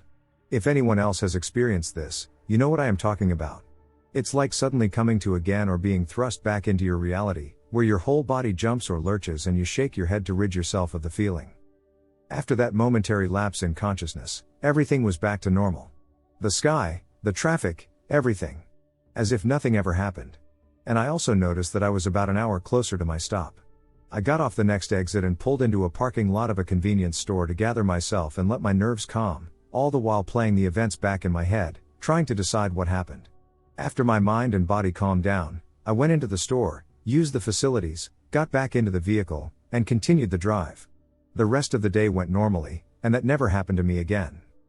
If anyone has any ideas of what the heck happened, I'd be interested in hearing it. I slipped through another dimension. This is kind of hard to describe, but I will try to paint a picture of what my glitch experience was. If you need a visual, go to Google Earth and look up Bitney Springs in Nevada City, California. View the rough and ready road that connects to Bitney Springs Road. A little further up, beyond a bridge, is Newtown Road, which brings you up the mountain to Highway 49. Usually taking this route to the 49, you would go down R&R Highway, turn right onto Bitney Springs, pass the spring, go a few miles, and turn right onto Newtown Road, which brings you all the way up to the 49. The route is straightforward, as there is no circular road that leads back to Rough and Ready. So I was in my car, driving down a Rough and Ready highway. I come to the stop sign to turn right onto Bitney Springs Road. I turn right, past the spring, and go about a mile into the woods and come to a construction zone. It was the type of construction zone that had a flagger to direct traffic once oncoming vehicles passed. So I am sitting at this construction site, the man holding the stop sign is hiding behind a stop sign. I find this odd. A few cars go by, everything is normal. Then he flips his sign to signal me to go ahead, so I drive through the site. I am driving and driving for what seems like several minutes, and suddenly I am back at the stop sign from Bitney Springs Road facing the T of Rough and Ready Highway. I'm totally confused because this is not the direction I was driving. In fact, it was the complete opposite direction. So I turn left onto R&R to see if it really is that road, and it is. So I turn back around and head back to Bitney. I turn right onto Bitney, past the spring, and come back up to the construction site, and it's all flipped backwards. The man who was originally in the front is now at the rear end of the construction site. I pass through and head back the normal way up to the 49, completely confused as to what just happened. It was the weirdest and most confusing experience of my life so far. Glitch on the Indiana/Michigan border. A few years ago, probably around 2013, my good friend and roommate at the time, Danielle, and I both had a few days off work, so we decided to go on a mini road trip to Indianapolis. Everything was great. I got a private tour of a cave since it was off-season, saw a burlesque show, danced, and went to an art gallery. If memory serves me, I think we took I-69 down through Fort Wayne on the way but ended up taking a different route on the way back, kind of on accident. I believe it was Highway 31? I'm not sure, but we definitely ended up on 131N once over the border. At the time I didn't have a smartphone, plus I prefer using real maps for long-distance trips, and although I have a detailed large map of me, the only map I had of in was a shitty version printed from Google Maps directions, so I was just winging it. So anyway, it's about 11 or 12 at night, and the highway we're on just devolves into a country road. I'm not particularly shocked, and I figure I'll see some signs soon pointing me in the right direction. We end up coming to a T in the road, so we get the shitty map out, and it looks like all we have to do is turn right, and then left, and then there should be a highway entrance of some sort within a mile or two. So, right, left. We have returned to the same T intersection at the stop sign. Am I crazy? I joke to her. We're just laughing, thinking maybe it just looks the same. I mean, after all, it's a dark country road. Perhaps I'm just terrible with directions? We look at the map again. We can actually even see the headlights on the expressway off in the distance. We proceed slower this time, with full attention. Duck. We are at that same stop sign. I'm starting to get a little flustered. I mean, we're both nervously laughing and making jokes about how this is crazy. But honestly, I'm tired from driving the whole way, a little hungover, probably, and just want to be home. Danielle tries to get directions on her phone, but she's got no service, as luck would have it. What else can we do but keep driving? Should we ask for directions? I say as we drive past a stereotypical dilapidated country farmhouse on the right, complete with an array of broken down cars in the yard. We both decided that we will absolutely not knock on the murder/hillbilly house at midnight with no cell service, considering we have clearly already entered the twilight zone. As we continued to drive past the house, I had to swerve slightly to avoid hitting a dead rabbit. I joked that if we got stranded here, I could make us some gourmet pick and chew so we wouldn't starve to death. When we ended up at that godforsaken stop sign for the fourth time, I wasn't sure if I was going to scream or cry first. The joke was over. I was losing my shit. I could actually feel my fight or flight responses starting to kick in, and out of panic I just turned the other way at the T and barreled on. We see another house up the road on the left, and I'm about ready to stop and get directions out of this hellhole. But to my shock and dismay, we see that it is the same house as before. Before we can even utter the phrase, "No ducking way," a live rabbit bolts across the road in the same spot that the roadkill was previously, but is there no longer. The rabbit was the final straw. We both just let out a blood-curdling scream, and I just sped up as fast as I could reasonably go. No more than a minute or two later straight down the road, not even enough time for my heart rate to slow back to normal, we see the entrance to the highway. As we entered the flow of traffic in silence, trying to process what just happened, I looked down at the clock, and well over an hour was missing from when we first got lost. To this day, I still don't understand what happened there. However, when I shared this story with my friends and family, my mom revealed that she also got stuck in that area about a decade ago, despite having taken the same route many times before, in a very similar experience. Additionally, my boyfriend used to travel for work and told me a story of mysteriously gaining 3 hours on a drive right before the Me border. I am unsure whether this phenomenon is a Midwest version of the Bermuda Triangle, a glitch in the Matrix, a paranormal event, or if there is a reasonable explanation for it. If you have any insight or similar experiences, I'd love to hear them. I experienced a phenomenon I can't explain. It may be what I think you call a time slip. I consider myself a rational person. Of course, most people would believe that of themselves, however objective they try to be. This is something that happened to me and a friend around 18 years ago. I was hanging out with him and his cousin in his new house. This was a somewhat busy area near a major commercial center. At around 9 p.m. we decided to take a walk to a convenience store for food. His cousin decided to stay at the house. It took us 30 minutes to get to the store. There was a fair amount of vehicular and pedestrian traffic. On the way back we both started getting this really weird feeling. It's hard to describe now, but both of our experiences matched up when discussing it later on. It felt like the air was much lighter. Thinner. The street seemed odd somehow. Out of place. All of a sudden there were no cars or people around. Everything went dead silent. This continued for a few minutes, and we both started walking faster. What freaks me out to this day and what I could never explain is this: both our watches stopped working. My digital and his analog. His watch stopped at 9:41 p.m. He was later able to get it fixed. Mine was dead for good. When we got back to the house, it was minutes to 11, and his cousin was freaking out. We were gone for an hour longer than we were meant to be. There was no way we could have taken that long to get back. If anything, we walked faster than we did getting to the store. I had an experience while I was driving back from my friend's apartment, and we both live in a residential area. I leave his place around 12:30 a.m., put the radio on, and start to drive home. The turn to my house is on the left, but when I look to turn, it's not there. I think the turn must be ahead, or I might have missed it, so I continue driving for a few minutes, between 2 and 5, during which only one song plays fully on the radio. However, I find myself on a straight road with no streetlights, surrounded by complete darkness and a strange bluish hue. I put my high beams on then, because I can barely see, and I'm astonished to find that I'm surrounded by woods. Thick woods, lining the now super narrow road I somehow got on. Like I said, we live in a residential area. There are tons of houses, a few schools, a Walgreens, a Walmart, Dunkin' Donuts, etc. We don't have woods. Somehow, though, that's where I ended up.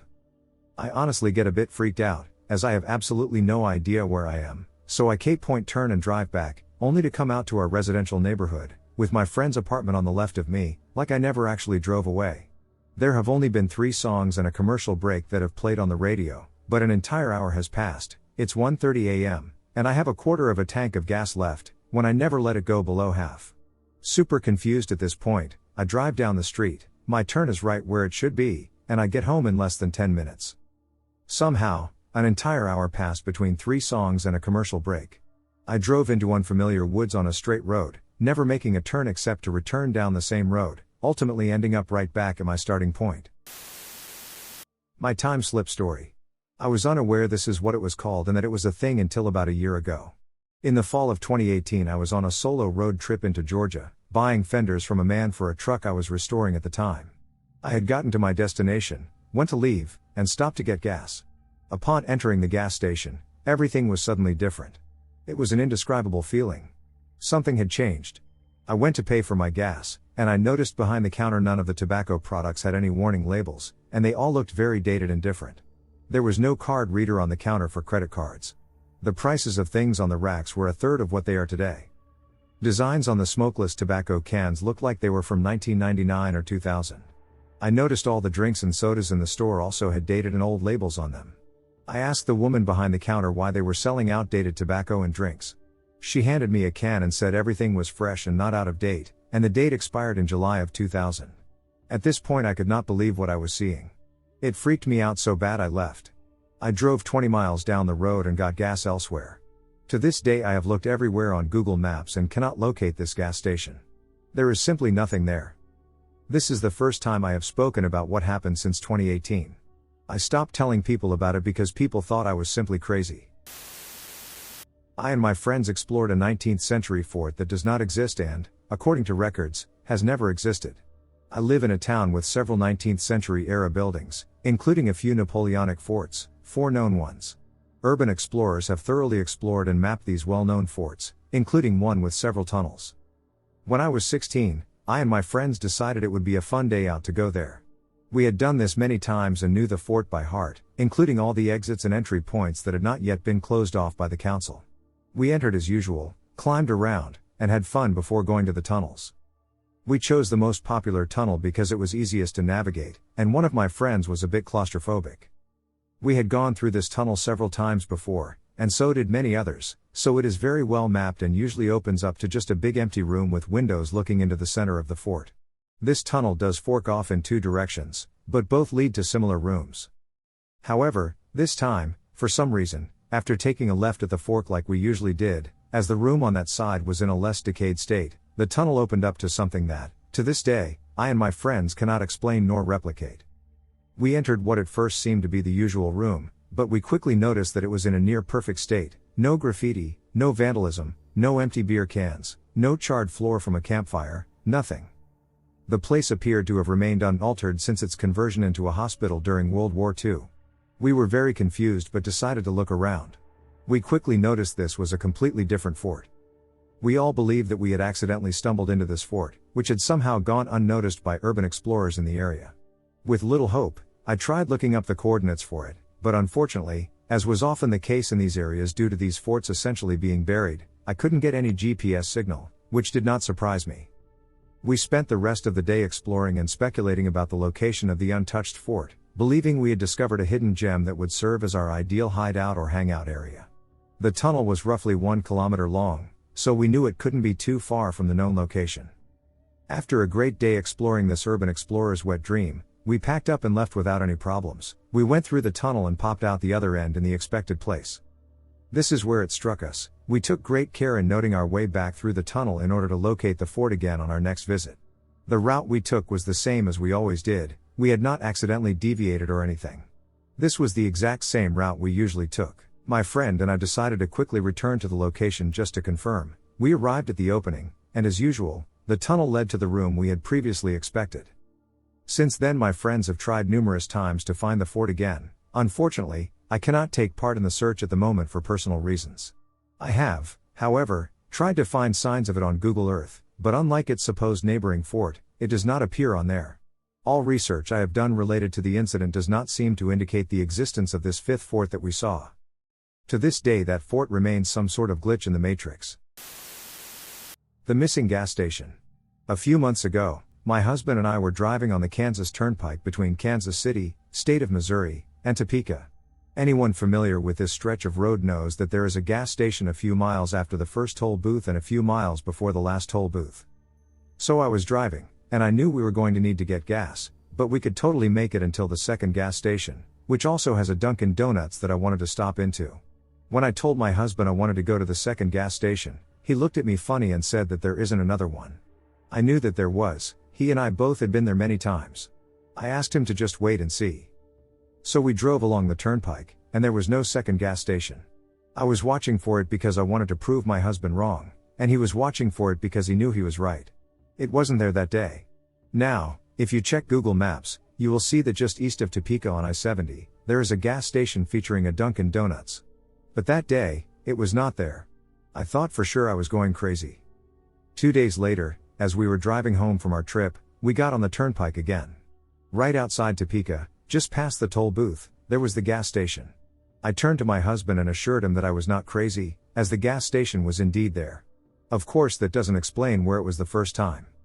Soon after this experience, I discovered this community, and I knew what had happened. It was a glitch. We drive the turnpike often, and I always verify for both gas stations, and they have always been there since. A few years ago, I saw some things that changed my life forever. As a disclaimer, I have never subscribed to the belief in aliens/UFOs and have never been interested in it until a few years ago. So a few years ago, I was talking to someone who lived in an apartment building near me outside. It was a normal day, and I had just gotten off work. I noticed something in the corner of my eye. So I looked over her shoulder and saw a triangular object in the sky above my apartment building, which had one blue light on each corner. I told the person I was talking to that she needed to turn around and look, and it was gone. I disregarded it, thinking maybe I was tired from work. Later that month, there was heat lightning in the night sky. I was outside and noticed a circle almost translucent, but the outline was blurred literally right across the street from me. I marked that one off as a reflection from the streetlights. But as I am getting older, I have revisited those thoughts. The circle was entirely too big to be a reflection of a street light, and considering I have not seen anything like these since, I am beginning to wonder if that really happened. We were lost in limbo on the road. When I was in my last year of high school, I had my own car, license, a small job, expendable income, and boredom. My favorite thing to do was to go driving with friends at night and just talk as we drove wherever. We live in Oklahoma, and Oklahoma has a lot of rural routes that can be a challenge to navigate if you get too used to the grid of the cities. Well, 3 of my friends and I were something like 13 miles out from Oklahoma City, talking about Harry Potter and the Half-Blood Prince, which we had just gone to see that night, when we ended up driving through a wooded area. As we drove, we decided we wanted to get food, so I took 2 lefts to head back to the city. I figured that I could make a third left and a right to circle the block and get going back on the road we started on. Only the road didn't make a left again. I went about 3 miles straight, and the road gradually started to curve right. We kept following it for a while, and I noticed that it seemed to have curved too far. I mean, more than a 360-degree turn. It was weird, but I brushed it off once the road started to straighten. Finally, I found a proper left turn. We continued on this left for 3 miles, and the trees got denser. I don't know if you have seen this before, but high beams on trees in the fall/winter, when all the trees have lost their leaves, look very creepy. After another 3 miles going straight on this road, I decided to ditch the random roaming and get my phone out to use its GPS. I opened it and, of course, had no signal. This was actually really normal for that crappy phone. It lost signal if I was in the wrong part of my bedroom. None of my friends had phones with GPS on them, and they had faint signals, so I decided to just go straight until I found a street sign so that we could figure out an intersection and call someone to help us navigate out. Looking at the odometer on my car, I watched as we traveled 6 miles straight. We never hit a street sign. So, I asked my friends if any of them had any ideas. They said that it would make sense to just go back and make the first one right. Okay. Easy enough.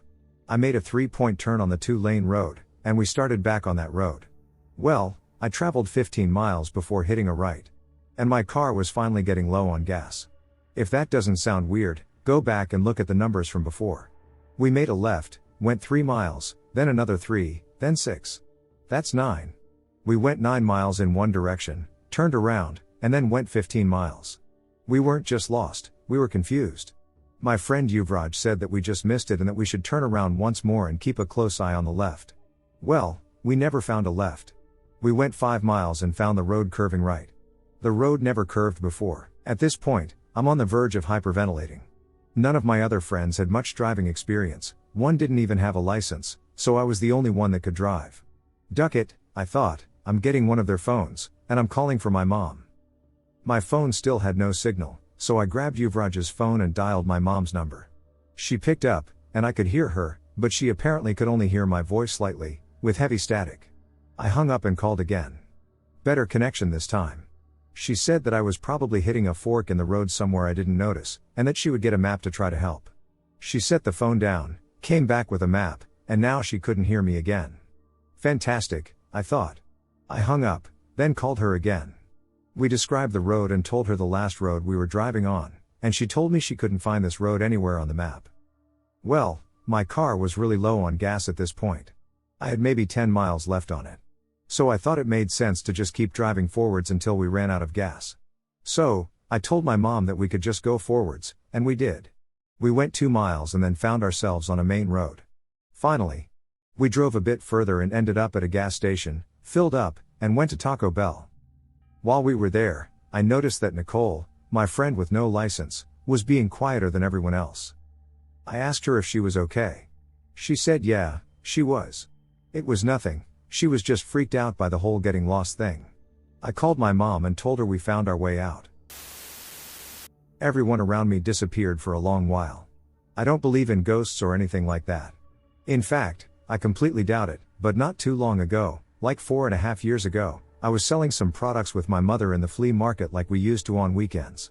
So almost everyone just has their car nearby to pack up and set up when they need to, so I would go inside the car whenever it was too hot outside and probably mess around with some cards or something. But one time my siblings and my mother were sitting and talking, and I decided to enter the car to grab my cards, and I took my eyes off them looking under the seats and couldn't seem to find them, so I exited and tried to ask my mother, but out of nowhere when I exited, no one was in sight.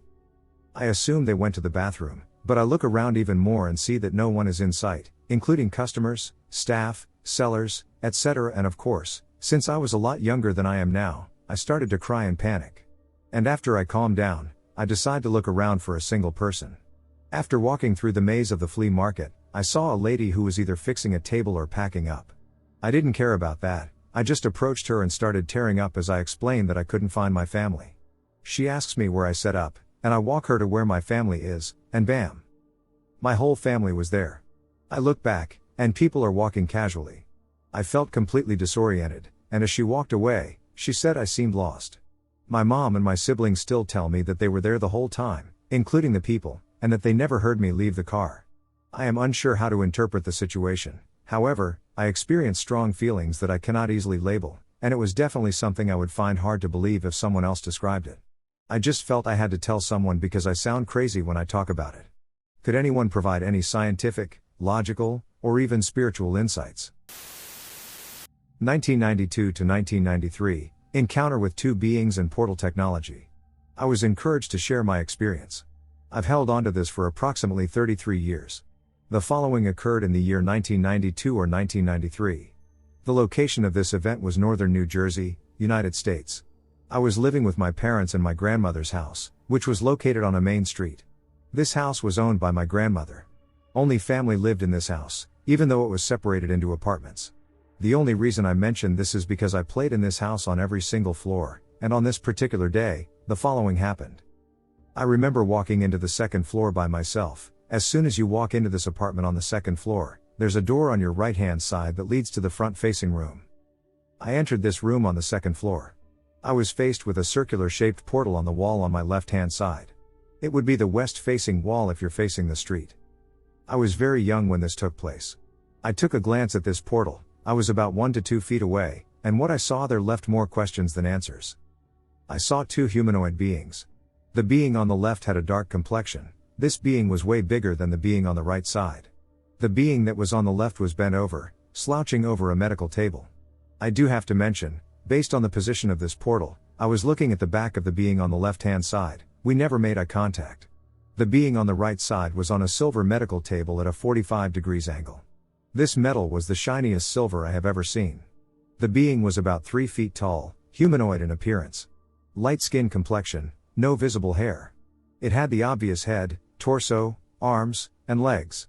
I wasn't able to see his slasher eyes, only eyelids. The being appeared to be sleeping or unconscious. No identifiable insignia or clothing. Both of these beings appeared not to have clothing at all. For the being on the right-hand side of the table, there appeared to be no way of distinguishing the sex of this humanoid. While I stand there looking into the portal, I suddenly feel a gut-wrenching fear just as the being on the left begins to rotate its head slowly clockwise. Before it can enter my peripheral view, I run. I don't know what that was. I still today don't know what it was. Why did it happen? Why me? Was it a mistake? Was the humanoid that was being operated on trying to make some last effort of communication? I don't know. Has this experience changed my life? Yes, it has. I have since gone on to obtain a college degree in science years later.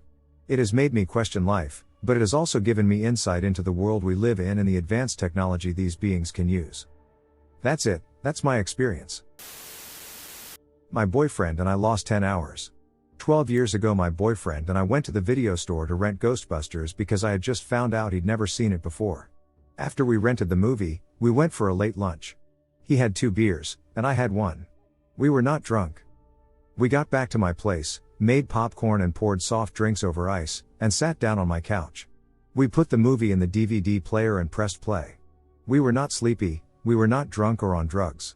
We were in that hyper-awake, flirtatious stage of dating, if that makes sense. It was 6 p.m. It was summertime, so the sun was shining brightly through the shades. Cut 2, I suddenly come to consciousness by taking the hugest breath I've ever taken. I hear my boyfriend take a huge breath at the same time next to me.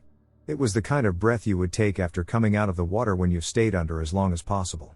We were both sitting on the couch in the exact same positions, but it was dark and the movie was long over. The glowing clock showed it was 4 a.m. We both remember the same thing.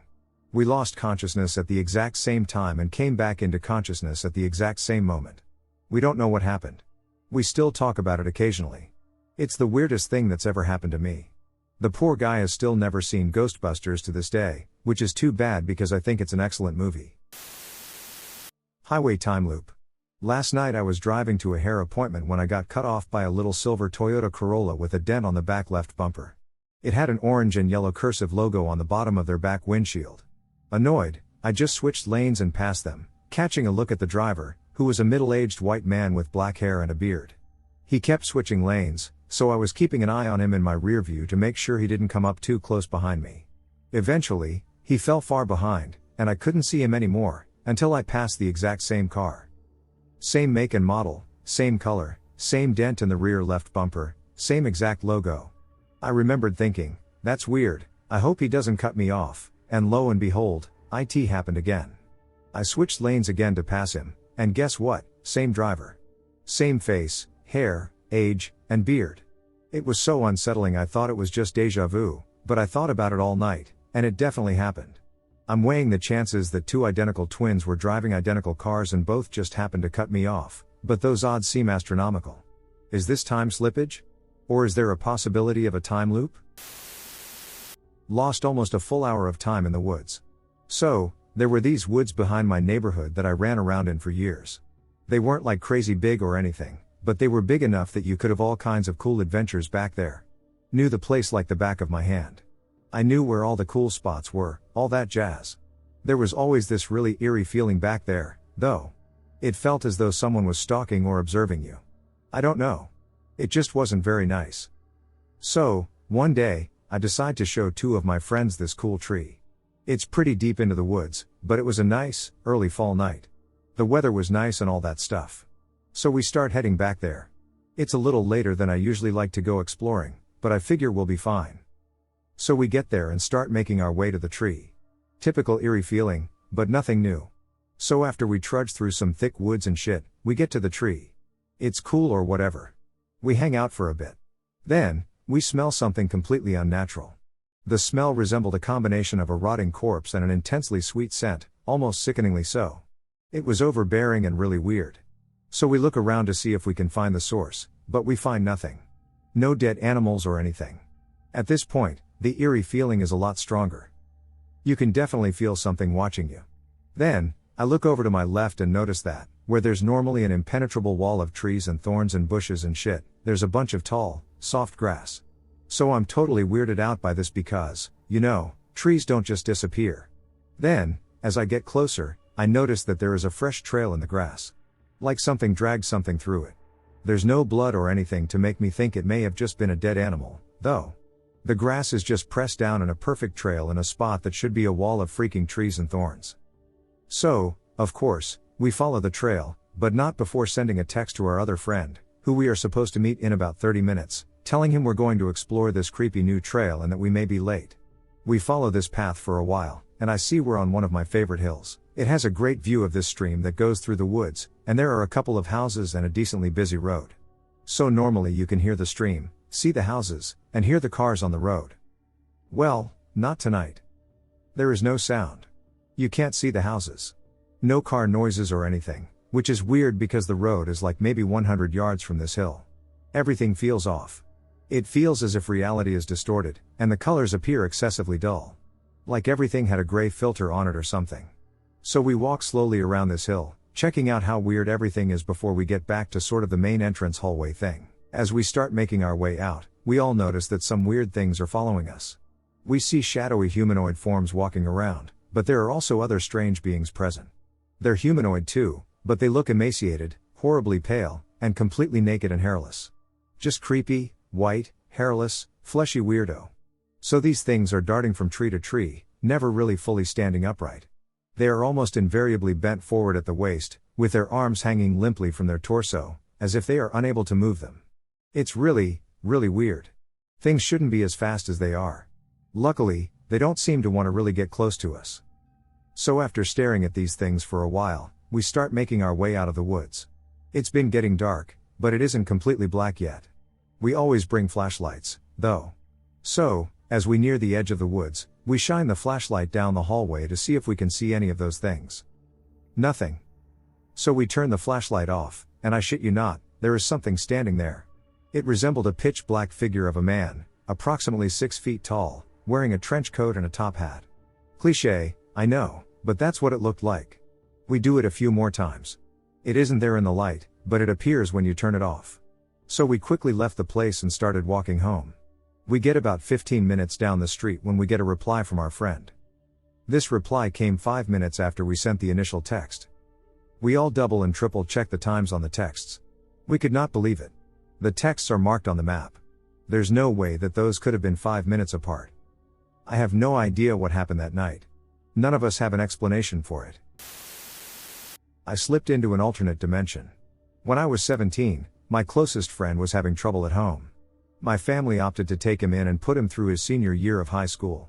They moved him in during the summer before his senior year, which is where all this begins. I was helping my friend, let's call him Jay, carry his duffel bags to the bedroom. The hallway was 20 feet long and ended in a junction with the doors to 3 bedrooms. My room was on the left side, and his was in the center of the 3. While he was unpacking, we were talking and catching up. There was a lapse in conversation in which I decided to grab something from my room. After exiting the room and turning to walk into mine, I remembered that I forgot to ask him something. So I stopped in my tracks, put my hand on the door frame, turned my head, raised my voice, and asked. No reply. I turned around and asked him again as I walked around the corner, but he was gone. Now, Jay and I occasionally play pranks on each other by hiding behind various objects to scare one another. But this was different. The light was different. Everything had a blue, muted haze to it. It felt cold but not in a physical way. I called his name as I searched that room relentlessly but turned up nothing. I started searching the entire house from top to bottom, every closet, cranny, and nook. Nothing. My folks were out getting groceries and weren't coming back for at least another hour. The strange thing about this house is that somehow it's pressurized. Whenever an exterior door is opened, you can hear the frame creak and pop from anywhere in the house. As I make my way through this hazy, muted resemblance of my home, I stop yelling and freaking the duck out long enough to remember that.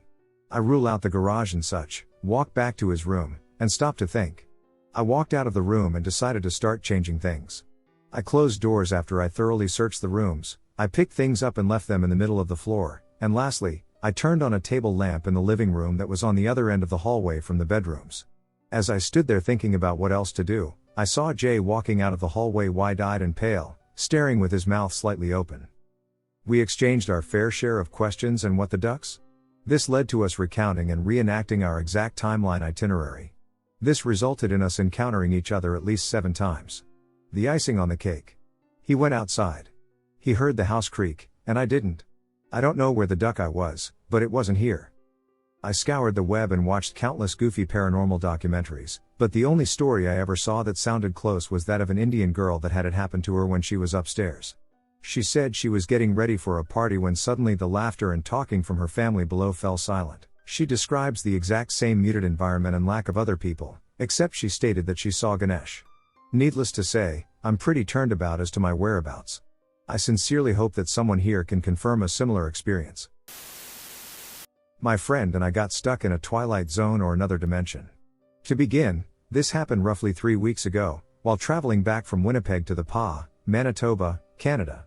My friend G and I traveled to Winnipeg for an overnight trip, leaving in the evening and returning the next day at 1 p.m. The way to Winnipeg was normal. It took us 6 hours as usual.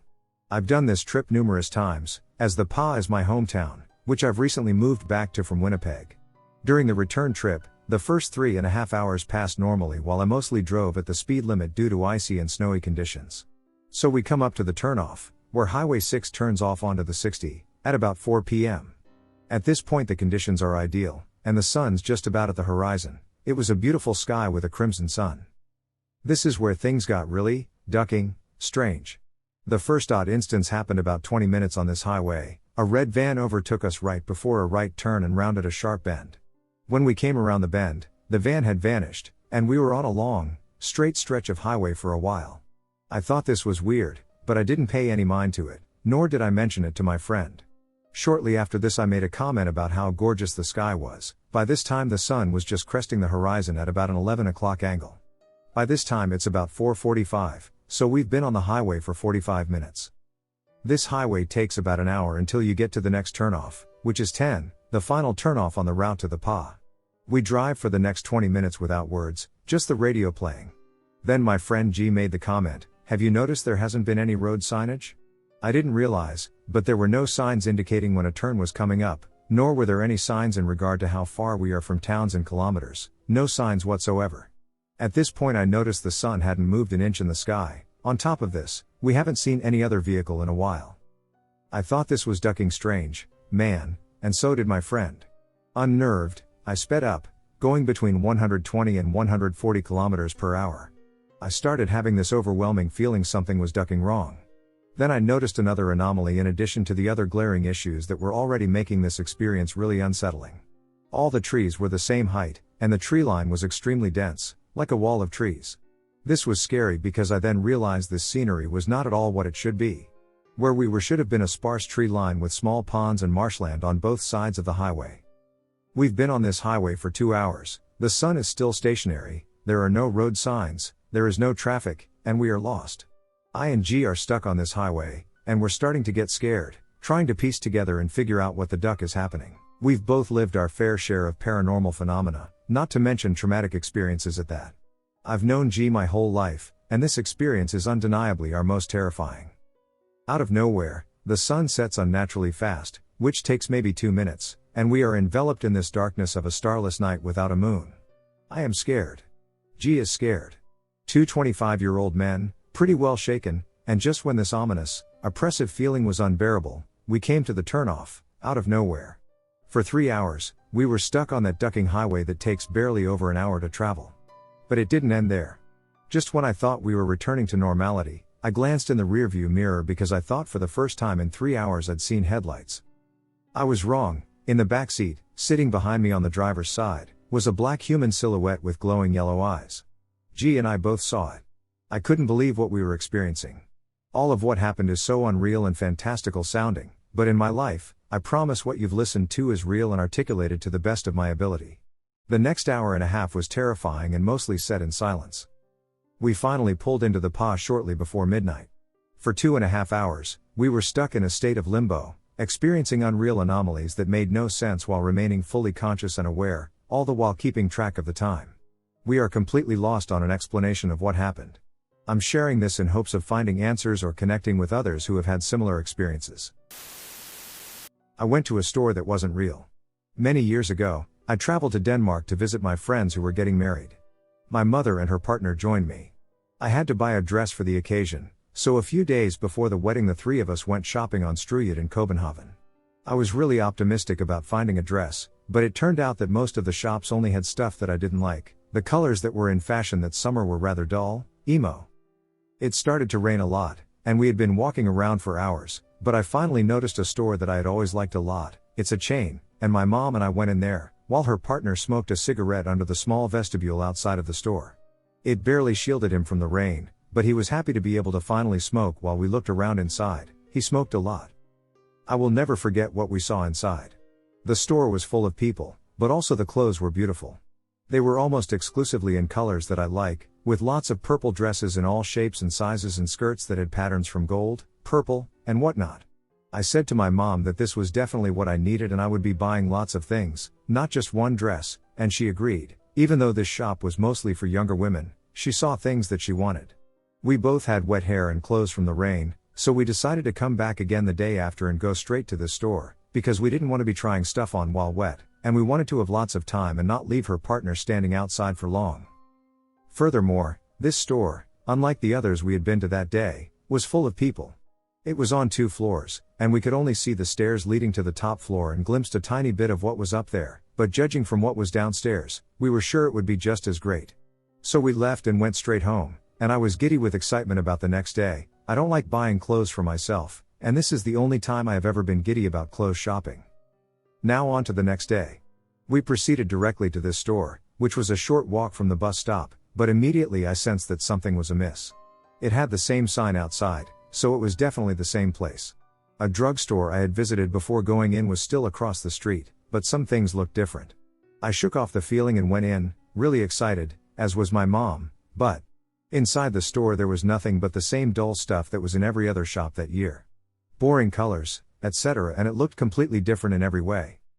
I remember my mom's disappointment. She ran up to the woman working there and asked if they had changed everything overnight. She was like, "No, we only bring in new stuff once a week." There was no second floor either. Literally nothing looked the same inside. We had to face the fact that we weren't going to be seeing any of those beautiful clothes again. One other thing we noticed after coming back out was that the vestibule that my mom's partner had stood under while smoking in the rain wasn't there anymore. I often wondered about this, and my mom and I talked about it a lot. She was sad about it for years. She loves clothes. It's probably the only time she and I bonded over clothes. And I wonder what would have happened if we had bought anything there? And is stuff like this possibly happening more than we think? I've only ever heard one similar story where a guy working in Iran went to a really nice diner in a mountain village that was on the second floor over a gas station. Everyone he worked with said he was making it up because it made no sense for a fancy diner to operate in such a remote place. However, he took them there one day, excited to prove them wrong, and when they arrived at this particular village, which looked like most others in the area, everything appeared just as he remembered. The same gas station was present, but there was no second floor. He remembered it being the best dinner he had ever had and so cheap that he couldn't believe it. I can still vividly remember the interior of the store and the beautiful clothes I saw that day.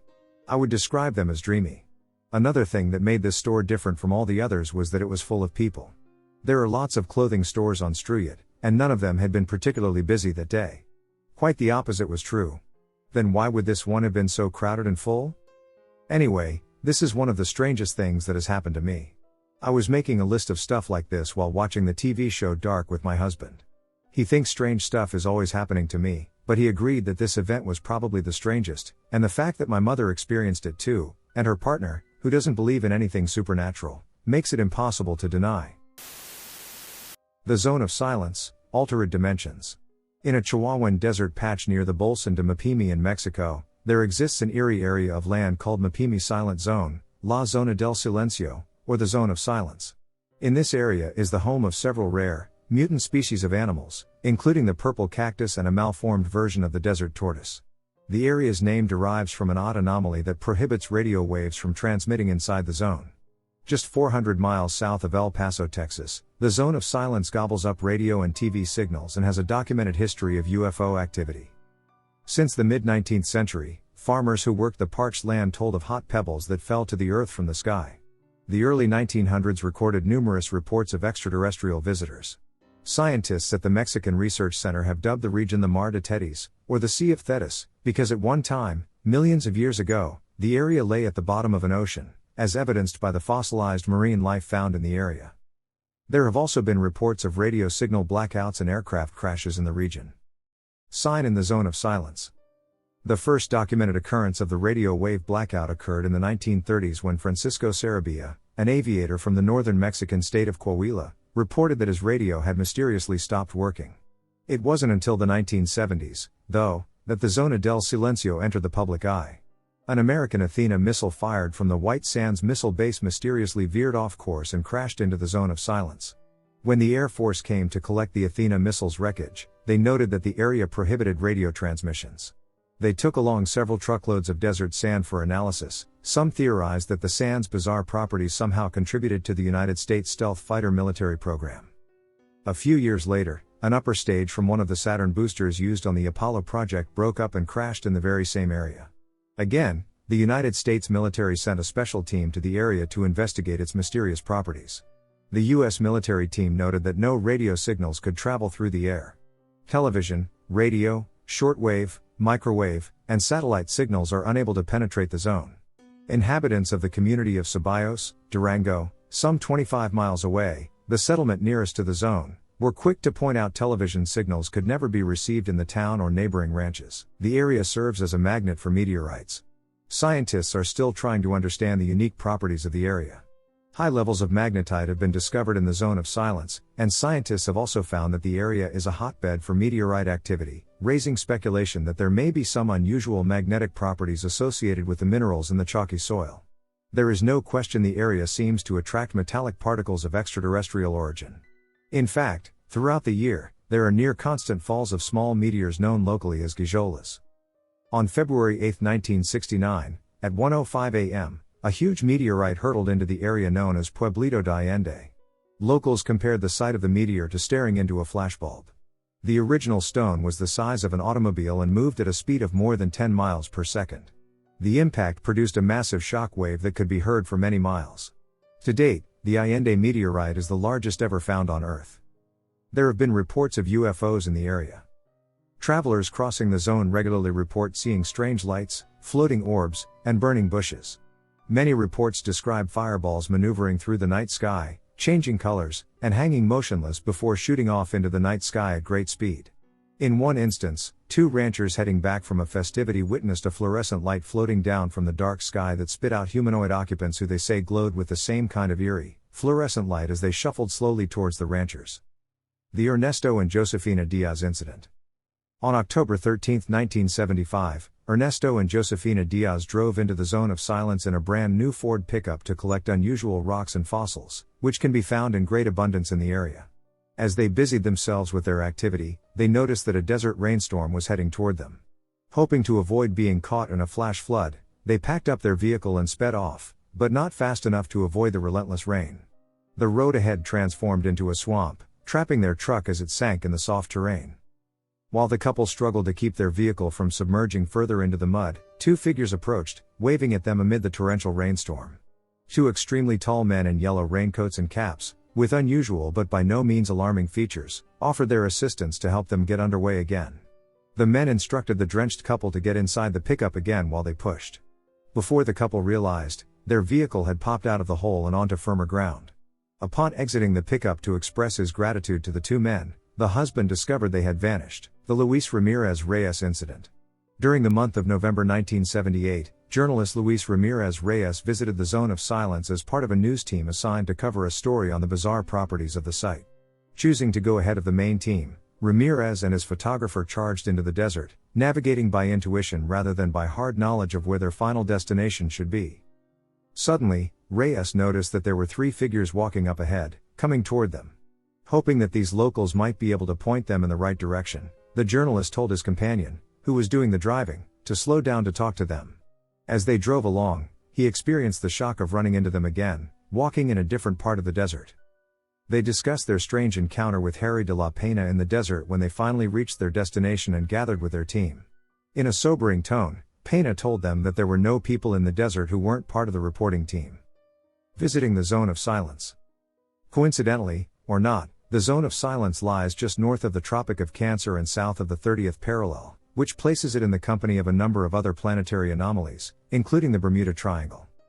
To get to the Zone of Silence, go north from Torreon, Coa, toward Chihuahua on Highway 45 for 83 miles. You'll pass the road to Mapimi. You can also approach the Zona del Silencio from Chihuahua. It's 190 miles south of the city on Highway number 45. Once you've turned off from the main road, you'll be on dirt tracks. Occasionally, you'll see little wooden signs with arrows saying Zona. You can tell if you are going the right way by using a flat-topped mountain ahead of you as a landmark. Keep that bluff on your left going in and on your right coming back. Stuck in a time loop? Something strange happened last night that I cannot logically explain. I'll start by saying that while I am fascinated by the supernatural, I am also a hardened skeptic. This happened while my wife and I were walking home from our friend's house 2 city blocks away. The street we live on has a large park that stretches 4 or 5 blocks across from many rows of Dutch, brownstone townhouses. Each building has a stair stoop that reaches into the sidewalk. So my wife and I are walking along on the building's side of the street, chatting a little but mostly focusing on getting home because we both had to pee terrible. At one point she turns to me and says, "Everything keeps resetting." I laugh and assume she is referring to the fact that the apartments on our left all look very similar, so I make a joke that this must be what hell is like, bladder's about to burst, but no matter how fast you walk, you'll never reach the bathroom. She laughs in a way that I can tell she is humoring me, but the look on her face is concerned. I focus a little more on our surroundings, and that's when I notice that she wasn't kidding. No matter how far we walked, we didn't seem to be getting anywhere. Even describing this is difficult because I'm still not entirely sure what was happening. It felt like we were lagging in a video game. I can remember everything exactly as it was: trash piled around a tree to the right, an orange traffic cone next to a set of white and brown stairs, and a white car parked off to the right side. At first I didn't believe it, and I assumed that it was indeed some trick of the eye illusion created by the similarity of buildings on the left. I continued to make light of the situation, making jokes about how we were stuck in this moment forever, that all of our memories weren't real, and that the future would never come. This is actually a joke I make often, but even saying it out loud, I started to feel like maybe it was the truth. My wife was trying to stay lighthearted as well, but I could tell she was freaked out. I decided I would try to stop walking entirely in hopes of breaking the loop, but found that I couldn't seem to control my legs. After all, we still had to pee, and that was quite the motivation to continue on. It felt like I had no control over the situation. Finally, after what felt like at least half an hour or more, we began to break out of the cycle. Even then it still felt like we would walk past 3 houses and then jump back one. I remember we could finally see our building, and despite having increased to a jog, it still took another 5 or so minutes to reach the stairs. The entire experience felt so surreal, and no matter how many times I run through it in my head, it only makes less sense. The walk should have only taken 5 minutes max, and less even because of how quickly we were moving. I've read about time discrepancies before, but I've always been skeptical. Now I don't know what to believe. Update, I didn't leave the house at all yesterday, but today I went back to where the loop started once again and discovered that we had only been a 30-second walk from home the entire time. It was there but just out of reach. So strange. Teleportation glitch while patrolling as a night guard. For several years I worked as a guard at an office building that included 5 floors and 4 underground floors. The underground floors are mainly for parking. Every 2 hours we need to patrol all the floors, starting at 5, then go down each floor by the elevator. At floor -3, parking lot, there is a long walk that connects the office building with a courthouse for cars to drive between the two, takes about 7 minutes to walk there. During my patrols, I need to reach the checkpoints located there, but I have never done so because no one has instructed me on how to get to them. The few times I tried to find it by myself, at night, pretty spooky, I ended up getting lost and had to go back, so I always pass that place, turn around, and go to the elevator to get to the -4 floor. 2 weeks before my resignation, I told myself, what the heck, I'll try to go there again. I got to the -3 in the elevator, checked the nearest checkpoint with my work phone app, needed to scan a barcode, and continued to the courthouse. Here is the weird part, when I got to the place where the road to the courthouse was supposed to be, I found the wall of the -4 floor. I was stunned. I thought maybe I did go to the -4 floor by accident, which seems pretty weird by itself because every few meters there's a sign on the wall indicating the floor you are currently on, a big painting of the number, which was -3 all the way to that wall. I went back, noticing now that every sign on the wall says -4. I thought, okay, maybe I did go to the wrong floor, but when I got back to the elevator, it said -3. The hour was 3 a.m., I was alone, and you need a key, which I had at the time, to work the elevator. Above all that, when I start the patrol, I lock all the doors to the building so no one can get in while I'm not at the entrance. I know I didn't get to the -4 floor by accident while walking since you need to walk about 10 minutes just to do that in a pitch black tunnel, which I never ever did since I'm afraid of the dark, too many horror movies. That's the first and last time I had a glitch in my life, and I really don't know how this could happen. Last September, 2024, I was camping with a big group of people at Elks Flat Campground, and we all witnessed and filmed a group of UFOs fly directly over us. At about 9:40 p.m. on a clear night we were sitting around the fire, and a large group of lights came up over the trees from the direction of Featherville and Atlanta, roughly northeast of us, and moved down the valley towards the southwest in the direction of Mountain Home Air Force Base. The cluster of lights was brighter than any other objects in the sky and immediately drew everyone's attention. They would move in different directions and turn at different angles, but they stayed in a rough group, moving from NE to SW. There were 15 to 30 of them, but they would occasionally disappear and reappear or illuminate and turn off. We watched them come up over trees, then directly overhead, and then down the valley towards Anderson Ranch Reservoir until they were out of sight over the course of about 10 minutes. We had a spotting scope out because earlier in the evening we had been looking at a high-altitude surveillance balloon the Forest Service was using for the fires north of us. When we looked through the spotting scope, we could see even more of these objects that were smaller within the cluster, and they appeared to be tumbling and changing directions as they moved along. Several people in the group recorded cell phone videos of the objects, and when I returned home, I checked the ADS-B data for that time. The only flight in the area was a Southwest Airlines 737, which we had observed at a higher altitude than the lights. I contacted the Elmore County Sheriff's Office, and they mentioned that they had a couple calls from people in the area that night. I reached out to the FAA to report the incident and inquire about any potential explanations. They had someone from the FAA at the Salt Lake Center call and ask a bunch of questions. The FAA representative stated that they could not detect any aircraft in the area that evening and had no filed flight plans for drones, balloons, except for the reconnaissance balloon, which was also visible on ADS-B, helicopters, or other aerial vehicles. They asked me to contact the Forest Service and see if there were any flights or drone operations for the firefighting efforts that night. The Forest Service wasn't aware of anything in the area but had received a couple calls as well. As a last-ditch effort to explain the objects, I contacted some people in Boise that had all-sky cams that record a wide-angle view of the sky to catch meteors and other astronomical phenomena to see if they had anything from that night, as they were only 60 miles away or so. If it was space debris or high altitude, it would have been easily visible from Boise. The absence of any recordings on their cameras leads me to believe that our estimate of the lights being approximately 2,000 to 5,000 feet in altitude may be quite accurate. Given that they were en route to Mountain Home Air Force Base, I'm curious if anyone in the tower or on the flight line witnessed them. I don't know what they were, but they were definitely not Starlink, private or commercial aircraft, drones, or space debris. About 20 people at our site witnessed them, and I'm confident that many others along the South Fork of the Boise, near Anderson Ranch, and towards Mountain Home also witnessed them. When I was in primary school, I opened a door and ended up somewhere that doesn't exist. My primary school was a Christian school built inside a convent that was still being used. The first 2 floors of the building had been adapted to house a school, and the last floor was where the nuns and other people lived.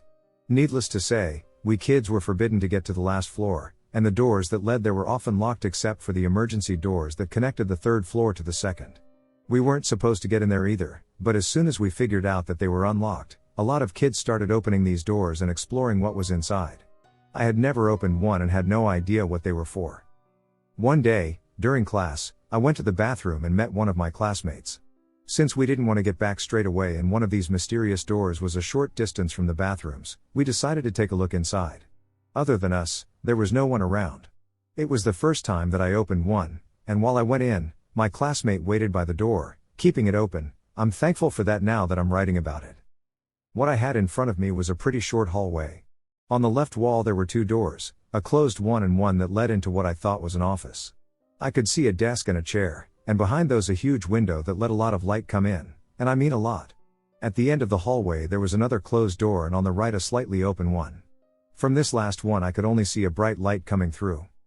I thought I had discovered the principal's office and felt super proud, but after I took a couple of steps inside, I turned back because I feared I'd get caught. I was a really quiet kid that strictly followed the rules and hated confrontation. It would have destroyed me to be caught there. While I was exiting the door to get back, I saw that my classmate had a rather surprised look on her face, but I didn't inquire further because I thought that what unsettled her was that we were doing something that broke the rules. I then got back to class, wrote a note about what was inside the door, and passed it on to another girl, and that was the end of it. A couple days later, during lunch break, we gathered in a small group and decided to check what was inside that same door, the one close to the bathrooms. It was the closer one to our classroom and the only one in that part of the school. I was pretty confident because I had been there before, but when they opened the door, I was shocked. The dark hallway had only one door on the left, where the office should have been, that led to an elevator and stairs to the 3rd floor. That discovery really confused me, but after going back a second time, there was no doubt that the dark hallway, elevator, and stairs were the only thing on the other side of that mysterious green door. Being a kid, I soon forgot about it without giving it too much thought and moved on, but I couldn't help thinking about it growing up. I know I couldn't have imagined it because I stayed there multiple seconds, moving around and all, and I remember it so clearly that it could only have been real. I have no explanation to offer, and I'm convinced that I went somewhere that wasn't my school that day. Any thoughts? Driving from the airport only to realize halfway through we're back at the airport. My brother was picking me up from the airport. I used to fly a few times a year from London to visit my parents, etc., and he would usually be the one to pick me up. This time he picks me up again. We're driving on the highway. It's a straight 4-lane highway, and you pass 3 big cities before reaching my town. You don't drive through the cities, it's a freeway circuit, and there's absolutely nowhere you can turn, as the highway has barriers on both sides and in the middle. You only exit the highway a few miles before reaching my town. So we're driving, and as we're approaching the 3rd city, which is on the left side of the highway, I call my mom, saying where we are and that I'll be home in about 15 minutes. Just 2 minutes later, we spot a large airport sign, and both of us gasp in shock. My brother had to stop on the side to get out and light a cigarette, totally freaked out and going, "What the duck has just happened?"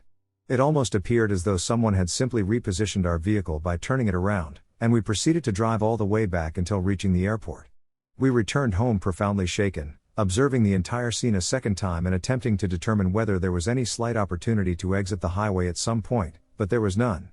The whole journey was spooky as hell, and the weird thing was we only gained like an extra 10 minutes of it, basically going back and forth 2 times. In 1995, if I remember correctly, a small group of friends and I camped at the confluence of French Creek and Salmon River. The location was approximately 24 miles east of Riggins, Idaho. We decided to go for a walk at some odd hour of the night. We headed eastbound on Salmon River Road toward the Wind River Bridge. I began to notice what I thought was the moon after I left at 10 o'clock, which would put it northwest of my position. A break in the trees and seeing the moon rising in the east brought my curiosity to what was illuminating low in the night sky. For about 3 or 4 seconds, I saw a white luminous oval craft without a doubt. The craft was slowly tracking downwards at a 45 degrees angle. The craft was surrounded by a luminous white vapor that poured off it, similar to how an object is supercooled in liquid nitrogen, then slowly pushed through the atmosphere. It had a short tail similar to a comet, diameter equivalent to a full moon. Luminosity was probably of equal magnitude to a half full moon. I ran back westward down the road to get a better view, due to ponderosa tree branches only slightly obscuring my view. It was incredible. Moving at a slow clip, it didn't seem like it was going anywhere too quickly, so I wanted the best view possible, glancing down at the road for a quick second to orient myself in the dark. Keep me from falling on my face. During the split second, I took a look to see where I was running and back where it was located, only to find it completely vanished from view. Not even the vaporous tail that persisted behind the craft, I thought, would have been evident. Nope. It took its tail with it. It was a truly amazing thing to experience. I even remember the color temperature of the soft glow being emitted by the outer shell of this white oval.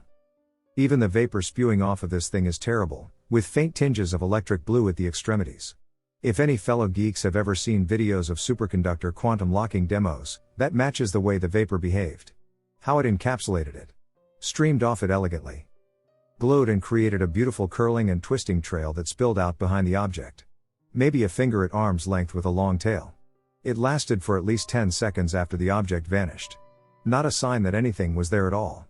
As a side note, this thing was not in a hurry. It would have taken maybe 15 seconds for it to cover 2 to 3 degrees of the night sky. I am also a trained weather spotter for the National Weather Service. The sighting was not a meteorological phenomenon. Nor was it anything even remotely considered conventional. Except maybe a blimp. If that were the case, it would have been the first one venturing into the Gospel Hump/Frank Church wilderness. It is not a place where any blimp would logically choose to appear. Much less practical reason. I am a paraglider pilot, so I am well versed in flight. This involves the physics necessary to suspend an object of this size within our atmosphere. The object had to be no closer than 3 or 4 miles away, making this thing incredibly large. Running back down the road with my eyes locked on it for the first few moments gave me triangulation via parallax of about how close this object was in proximity to me. There was no sound. I was elated and baffled by what just took place. There was absolutely no anxiety present. A visual I will remember for the rest of my life. Time stopped. So this is a true experience that happened to my brother. A little background on him. He is a married man with 4 young girls and your average close-knit family. He is a quiet and honest person who keeps to his job and family.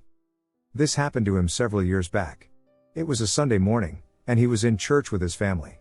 The time of year was December, within a week or so of Christmas. He was sitting through the service just like any other Sunday when the experience happened. He was listening to the pastor read scriptures from the Bible when everything around him began to slow down.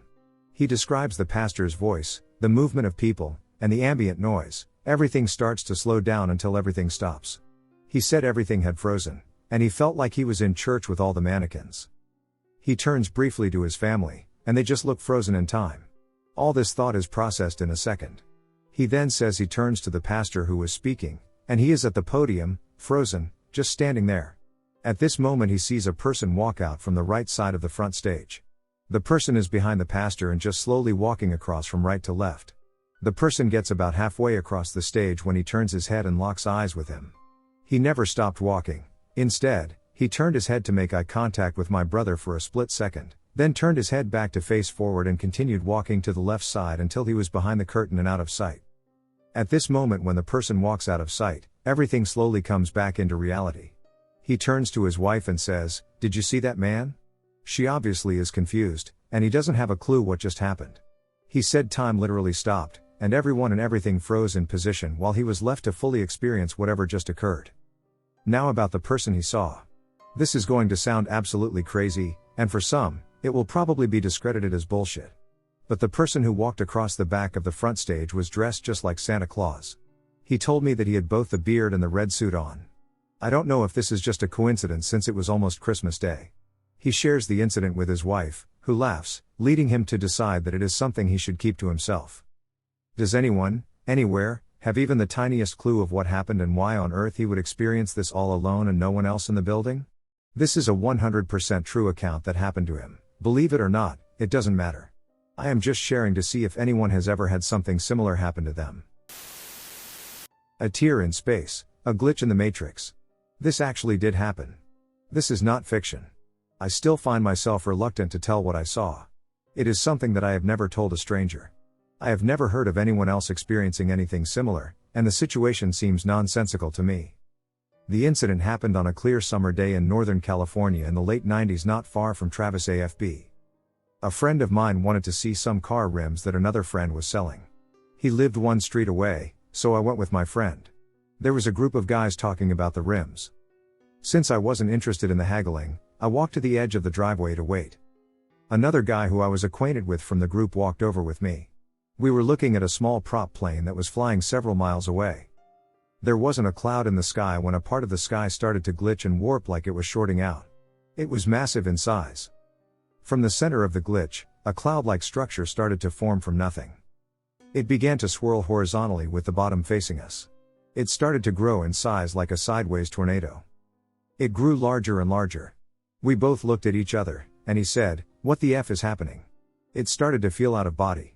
Nothing was registering that this could happen. My known reality was being shattered. We were transfixed by it. As we kept watching, another part of the sky began to glitch to the upper right, a lot further away. It looked like a huge piece of the fabric of space was trying to rip open right in front of us. A long vertical line materialized. In an instant, it was open. It was massive in size. It looked like a parallel universe had been opened. You could see the edge of this world and the differences beyond the opening. But I can't describe it. There was a huge void on the other side. We were peering past the curtain. It was as if looking into another dimension. This is where it doesn't make sense. Like any of the others do? A huge battleship slowly appeared in the void on the other side of the tier. As if uncloaking. It was floating in nothing. It was larger than any ship on Earth but looked man-made. The ship had more masts and levels than any ship I've seen. There weren't any turrets or weapons. It was gray with no markings whatsoever. It looked like a ghost ship. Something the Navy might have built but couldn't. I was able to look at the different areas of the ship. I didn't see any signs of life. It hovered there for what seemed like 10 minutes. I got the feeling we weren't supposed to see this. Then the opening slammed shut in an instant. Everything was back to normal. The sky returned as it was before, as if nothing ever happened. I looked at my friend and said, "Did that just happen?" He nodded his head yes. He was so freaked out, as I was, he then had to leave with his friends. I kept wondering what to do now. How do I process this? Who can I tell? What difference would it make? Would anyone believe me? Several days later, I wanted to talk to him about it, and he said, "Nope, I don't want to talk about it." We have never discussed it to this day. It left me questioning my reality. It happened, and I don't know what happened. Many people have seen flying objects, but not this. It has left me perplexed and alone. I've always wondered if that prop plane saw it. Nothing was ever reported. More people should have seen it. Was it some type of Philadelphia experiment? The ship USS Eldridge looks nothing like what I saw. That's the closest explanation that I can come up with.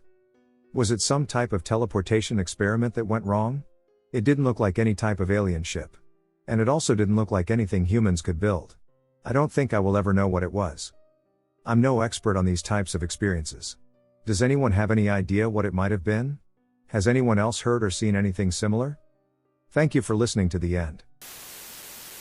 Unexplained travel/distance could not equal time elapsed.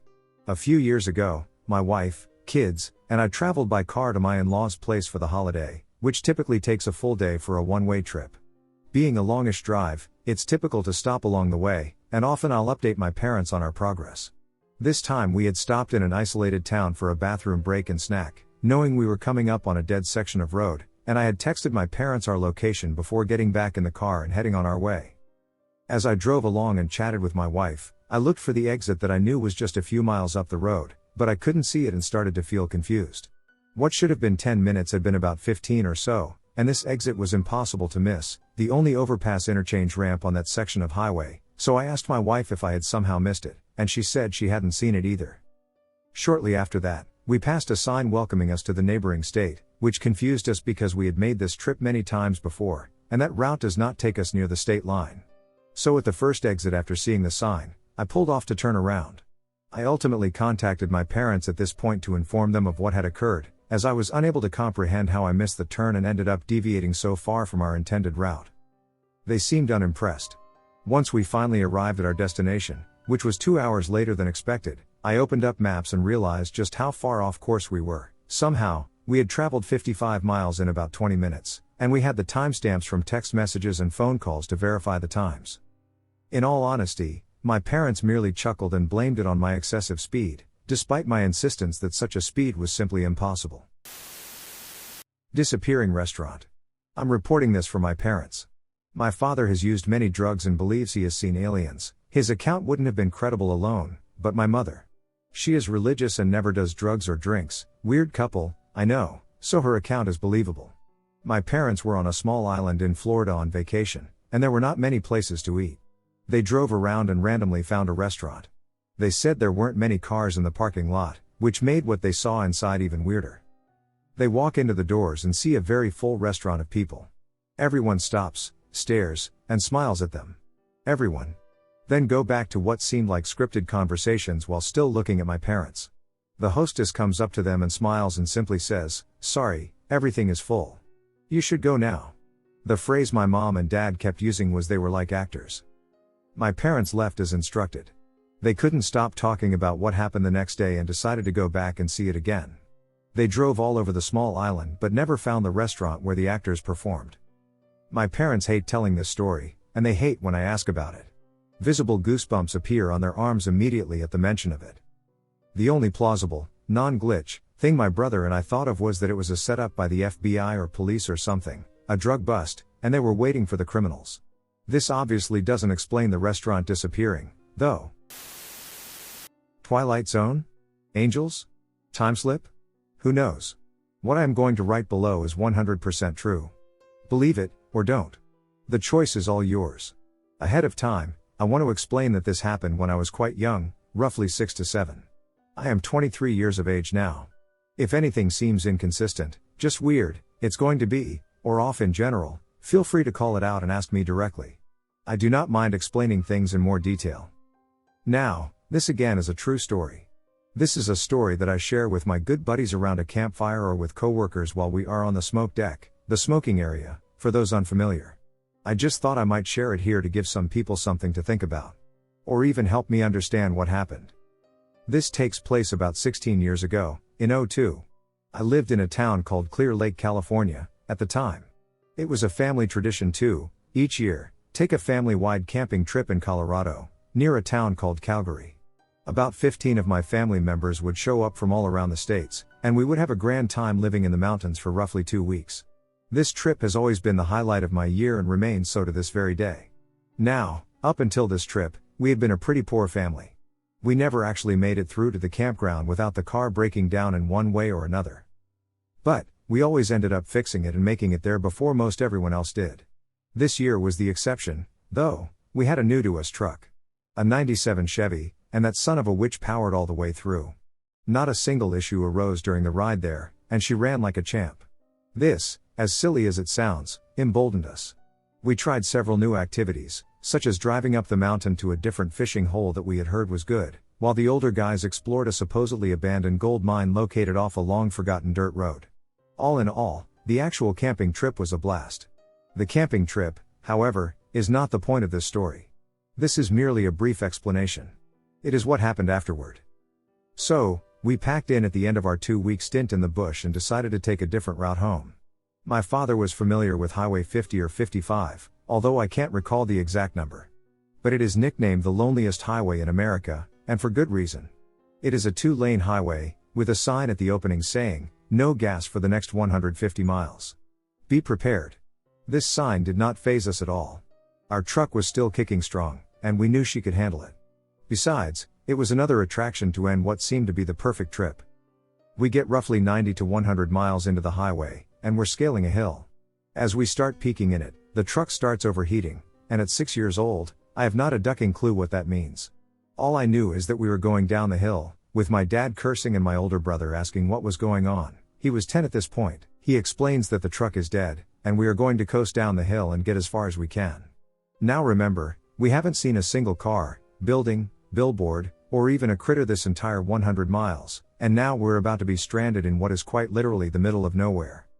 We coast along, maybe half a mile from the bottom of the hill, when, by the grace of baby Jesus himself, a building peaks over the horizon. This was the first flag.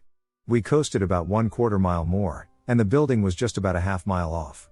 So, my dad led the way, and we walked to it. As we approached, we saw a single semi-truck, just the cabin, no trailer attached, and a sign, with a name I don't recall, basically letting you know it was a roadside cafe. Flag number 2. No one questioned why this random cafe was located in such a remote area.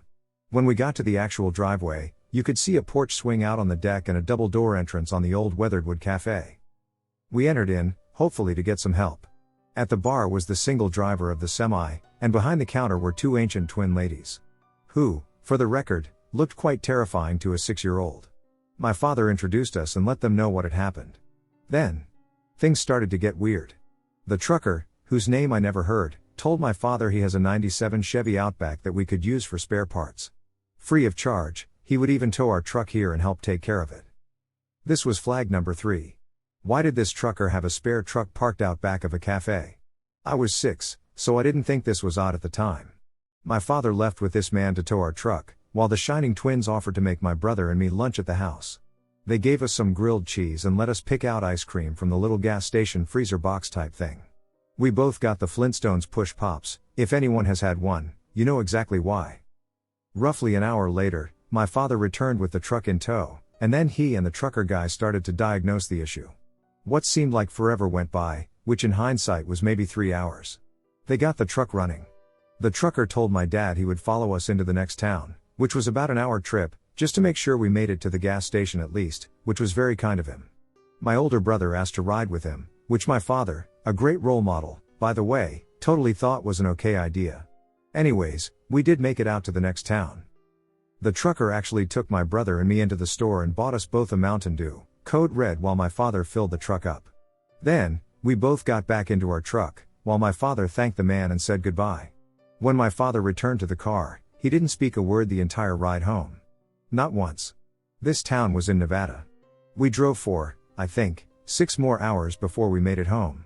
Never once did he say anything. I didn't mind, I had Pokemon to play, and I didn't need the distraction. Now, this seemed normal to me at that age. And I never thought much about it. I had almost forgotten the whole event, to be honest. It wasn't until my 20th birthday that I remembered it. We were camping in Sequoia National Park for my birthday and to celebrate me coming home from boot camp. It was later in the evening, and it was just my father and I waiting for the fire to die before getting some sleep. He was strumming soft chords on the guitar, really just enjoying the night. When he looked up at me and said, "Remember that trip to Colorado?" We had plenty, so I asked him which one. He said, "When we got stuck on the highway, that trucker gave your brother a ride into town, gave you guys disguised liquid crack cocaine, and then sent us on our way." I asked if he meant the one with the creepy old ladies, jokingly affirming I knew what trip he was talking about. He then asked, "Did I ever tell you what the dude said to me?" I told him I didn't even know what he meant. He explained that they had a conversation at the gas station before we left for home and that it shook him to his core. So, I obviously asked him, "What the hell did he say to make you act like that?" This, folks, was the most core-shaking thing I have ever heard, to this day. Even writing it gives me chills, just as it does every time I recite this story. My father looked at me with a grim, slightly entertained look. He said, he looked me in my eyes, and he told me, "The next time you come down this road, we won't be here to save you, you're in the twilight zone, mister." And then he turned around, got in his truck, and left us right there at that truck stop. This started a wild explosion of emotions throughout my entire body. My father believes they were angels, sent to protect us, he was a pastor at the time, and that we would have died there if not for them. Myself, I'm not sure what to think. I have scoured Google Earth, looking for something resembling a diner on that road. To this day, I have never found anything. We are taking a trip to Vegas this year to celebrate my soon-to-be, hopefully, fiancé's birthday. She and I plan on making a detour and driving the entire highway to look. I wonder what we will find. Thank you guys for listening. I hope my story brought you the same kind of chill it brings me. Again, this is a completely true story from my side. I can't confirm what my father told me, but then again, why would he bring it back up 15 years later? If you guys have any theories, ideas, similar cases, or anything, please, kindly let me know. I am very much looking forward to being able to close this chapter of my life out with a solid answer. I'll be sure to let anyone interested know what I find. Passing through a different world with the deepest feeling of calm. This experience happened to me about 15 or so years ago, and it still haunts and intrigues me to this day. I am hoping to see if anyone has any thoughts or explanations about it. I was driving home from work one night at about 5 or 6 p.m. I was halfway home and going through downtown in my city, and all of a sudden I turned left onto a street, and things became weird.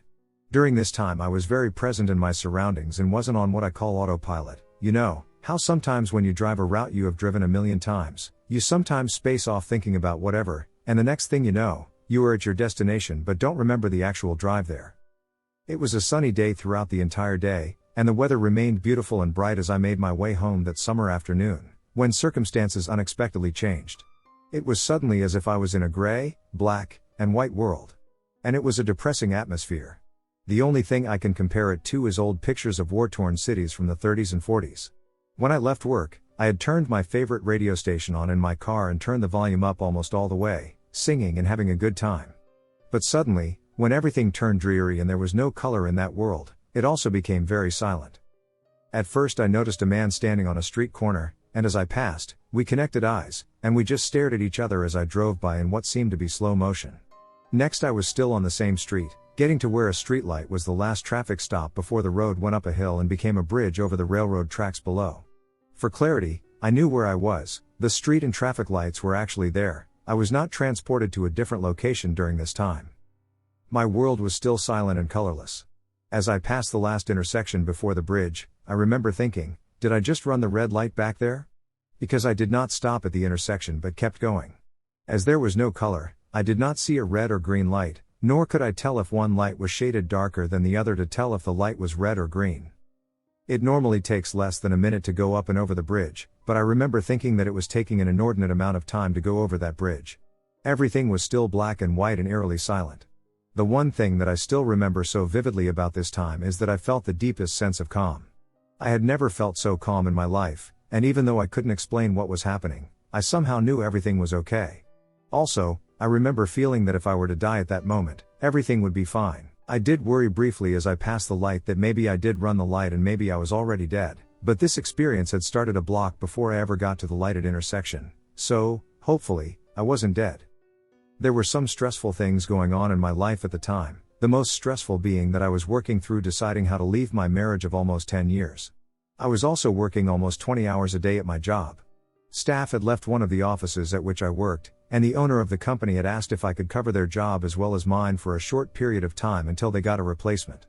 I would work a 10 or 12-hour day, go home and make dinner for the family, then return to work about 7 or 8 p.m. and work until 3 or 4 in the morning, then start over again at 7 in the morning. I use the term short period of time because I had been doing this for almost a month. Anyway, I continued to travel over the bridge in silence, grayness, and slow motion. I had not seen nor made eye contact with anyone else during this time. I finally got over the bridge, and as I began traveling on the street, suddenly the sun was back, and I heard my music again, and everything seemed back to normal. While nothing else happened on my way home, I was unnerved for several hours after that. It was so real, and I believe I was very present in my surroundings during the entire time. I don't have any medical issues that may have explained this away as a type of epileptic or any other type of event. As I said, it was over 15 years ago, and I still remember the whole thing as if it were yesterday, especially the calm and feeling of everything being okay during this time. Thank you so much for taking the time to listen to this, and I sure would welcome any comments from anyone with any thoughts about this and from anyone that may have experienced anything similar. Have a wonderful day. A strange sequence of experiences that I had a few years ago. I am a creature of habit. I go to the same state park and hike the same trails on a regular basis. There are 2 lakes in this park, and during the summer, I swim in a designated lagoon when I arrive at the second lake. Then I hike back to the first lake since parking there is free. It is several miles both ways. During the midpoint of one such summer, I was driving up to the park as usual. I was reflecting on the fact that the Bohemian Grove would be having its midsummer cremation of care ritual any day now. When I was 14 years old, I was madly in love. To put it politely. With my friend's little sister. She was also 14. She worked at the Bohemian Grove as some sort of a waitress, which at the time I did not think strange. I didn't really know what the place was, and they were known to hire local kids. She would complain about being hit on by old men, but beyond that, she behaved as if it was just a regular summer job. Her parents were hippie-turned-yuppie types. I always know when the Grove is going to have its big ritual because the black limos drive by my house during the days leading up to it. Anyway, the point is, I was thinking about how it was that time of the year, and I was thinking about her. I was pondering how she managed to secure such a job and whether she was required to sign an NDA, a practice that was uncommon in those days. I arrived at the park and did my walk as normal. I went into the lagoon for my swim. There was only one other woman in the lagoon. There were no lifeguards on duty, which was odd but not super unusual. The place is always understaffed. No hyperbole. This woman was the ugliest human being I have ever seen in my entire life. She was fascinatingly ugly. There wasn't any single thing about her that stood out as particularly unusual, but there was just something repulsive about her. She made her way over to me and engaged me in conversation. This in and of itself is highly unusual. I don't think it has ever happened any other time I have swum there, but I allowed it. She started off by saying she had seen me there many times before. I must come here often. This could not be true. I was going there every day, but there is zero chance I would not have seen this woman. She stood out. Maybe it was a bad attempt at a pickup line, I thought. She then started asking me if I had heard of Edward Snowden, which was odd because I had been researching his disclosures in depth. I said I had, and she asked me what I thought of him. I gave a rather elaborate answer. She smiled, and her eyes did not accord with her smile. In fact, her eyes were absolutely menacing and seemed to be mocking me. She then noted that, based on the way I spoke, I must be fairly tech-savvy and into computer security. As a matter of fact, I am. Lucky guess, I thought. Then, out of the blue, she suggests that I should take my skills and apply for a job at the Bohemian Grove. Her eyes were indescribable as she said this, and all kinds of alarm bells started going off in my head. It was as if she saw this too, because the mocking expression only intensified. I asked who she was, and she said, "Do you see those trees over there? I'm named after that type of tree." At this point, I had had enough. I explained that the Bohemian Club wouldn't want someone like me doing their cybersecurity. I am just an enthusiastic amateur trying to produce a class for Udemy and make a little money. She continued to smile that ugly smile, with that predatory look in her eyes, and said, "Apply. You just might be surprised." Then she swam off and I left. I never saw her again after that. I had no intention of applying. That is when things started to really get peculiar. I went to a small stone memorial circle to sit and dry off. The circle is a series of small artistic seats to honor the memory of dead children. If you lose a child and donate enough to the park, you can get your own unique work of art added to the collection. A mother, father, and daughter walked up, and the child remarked, "This is a memorial." The mother said, "No honey, this is just some bad modern art." Without thinking, I answered, "Actually, she's right." The woman and her husband reacted with an expression of utter shock and horror. It was as if they had not noticed me sitting there before I spoke, and now they were staring at me as if I were some kind of abomination. The child looked at both her parents and at me, back at them, back at me, clearly not understanding their reaction. I was about to apologize, but they walked off in total silence, dragging the little girl, who kept looking over her shoulder at me. Then it was as if everyone who had been around drained away in an instant. It got darker, and I assumed, incorrectly, that I had lost track of time. A second ago it had been a bright day, but now it was more like sunset. There was no sound at all. Everything was absolutely still. No wind, no birds, no ripples on the lake shore, nothing. I began the walk back in haste. This state of affairs persisted as I walked back.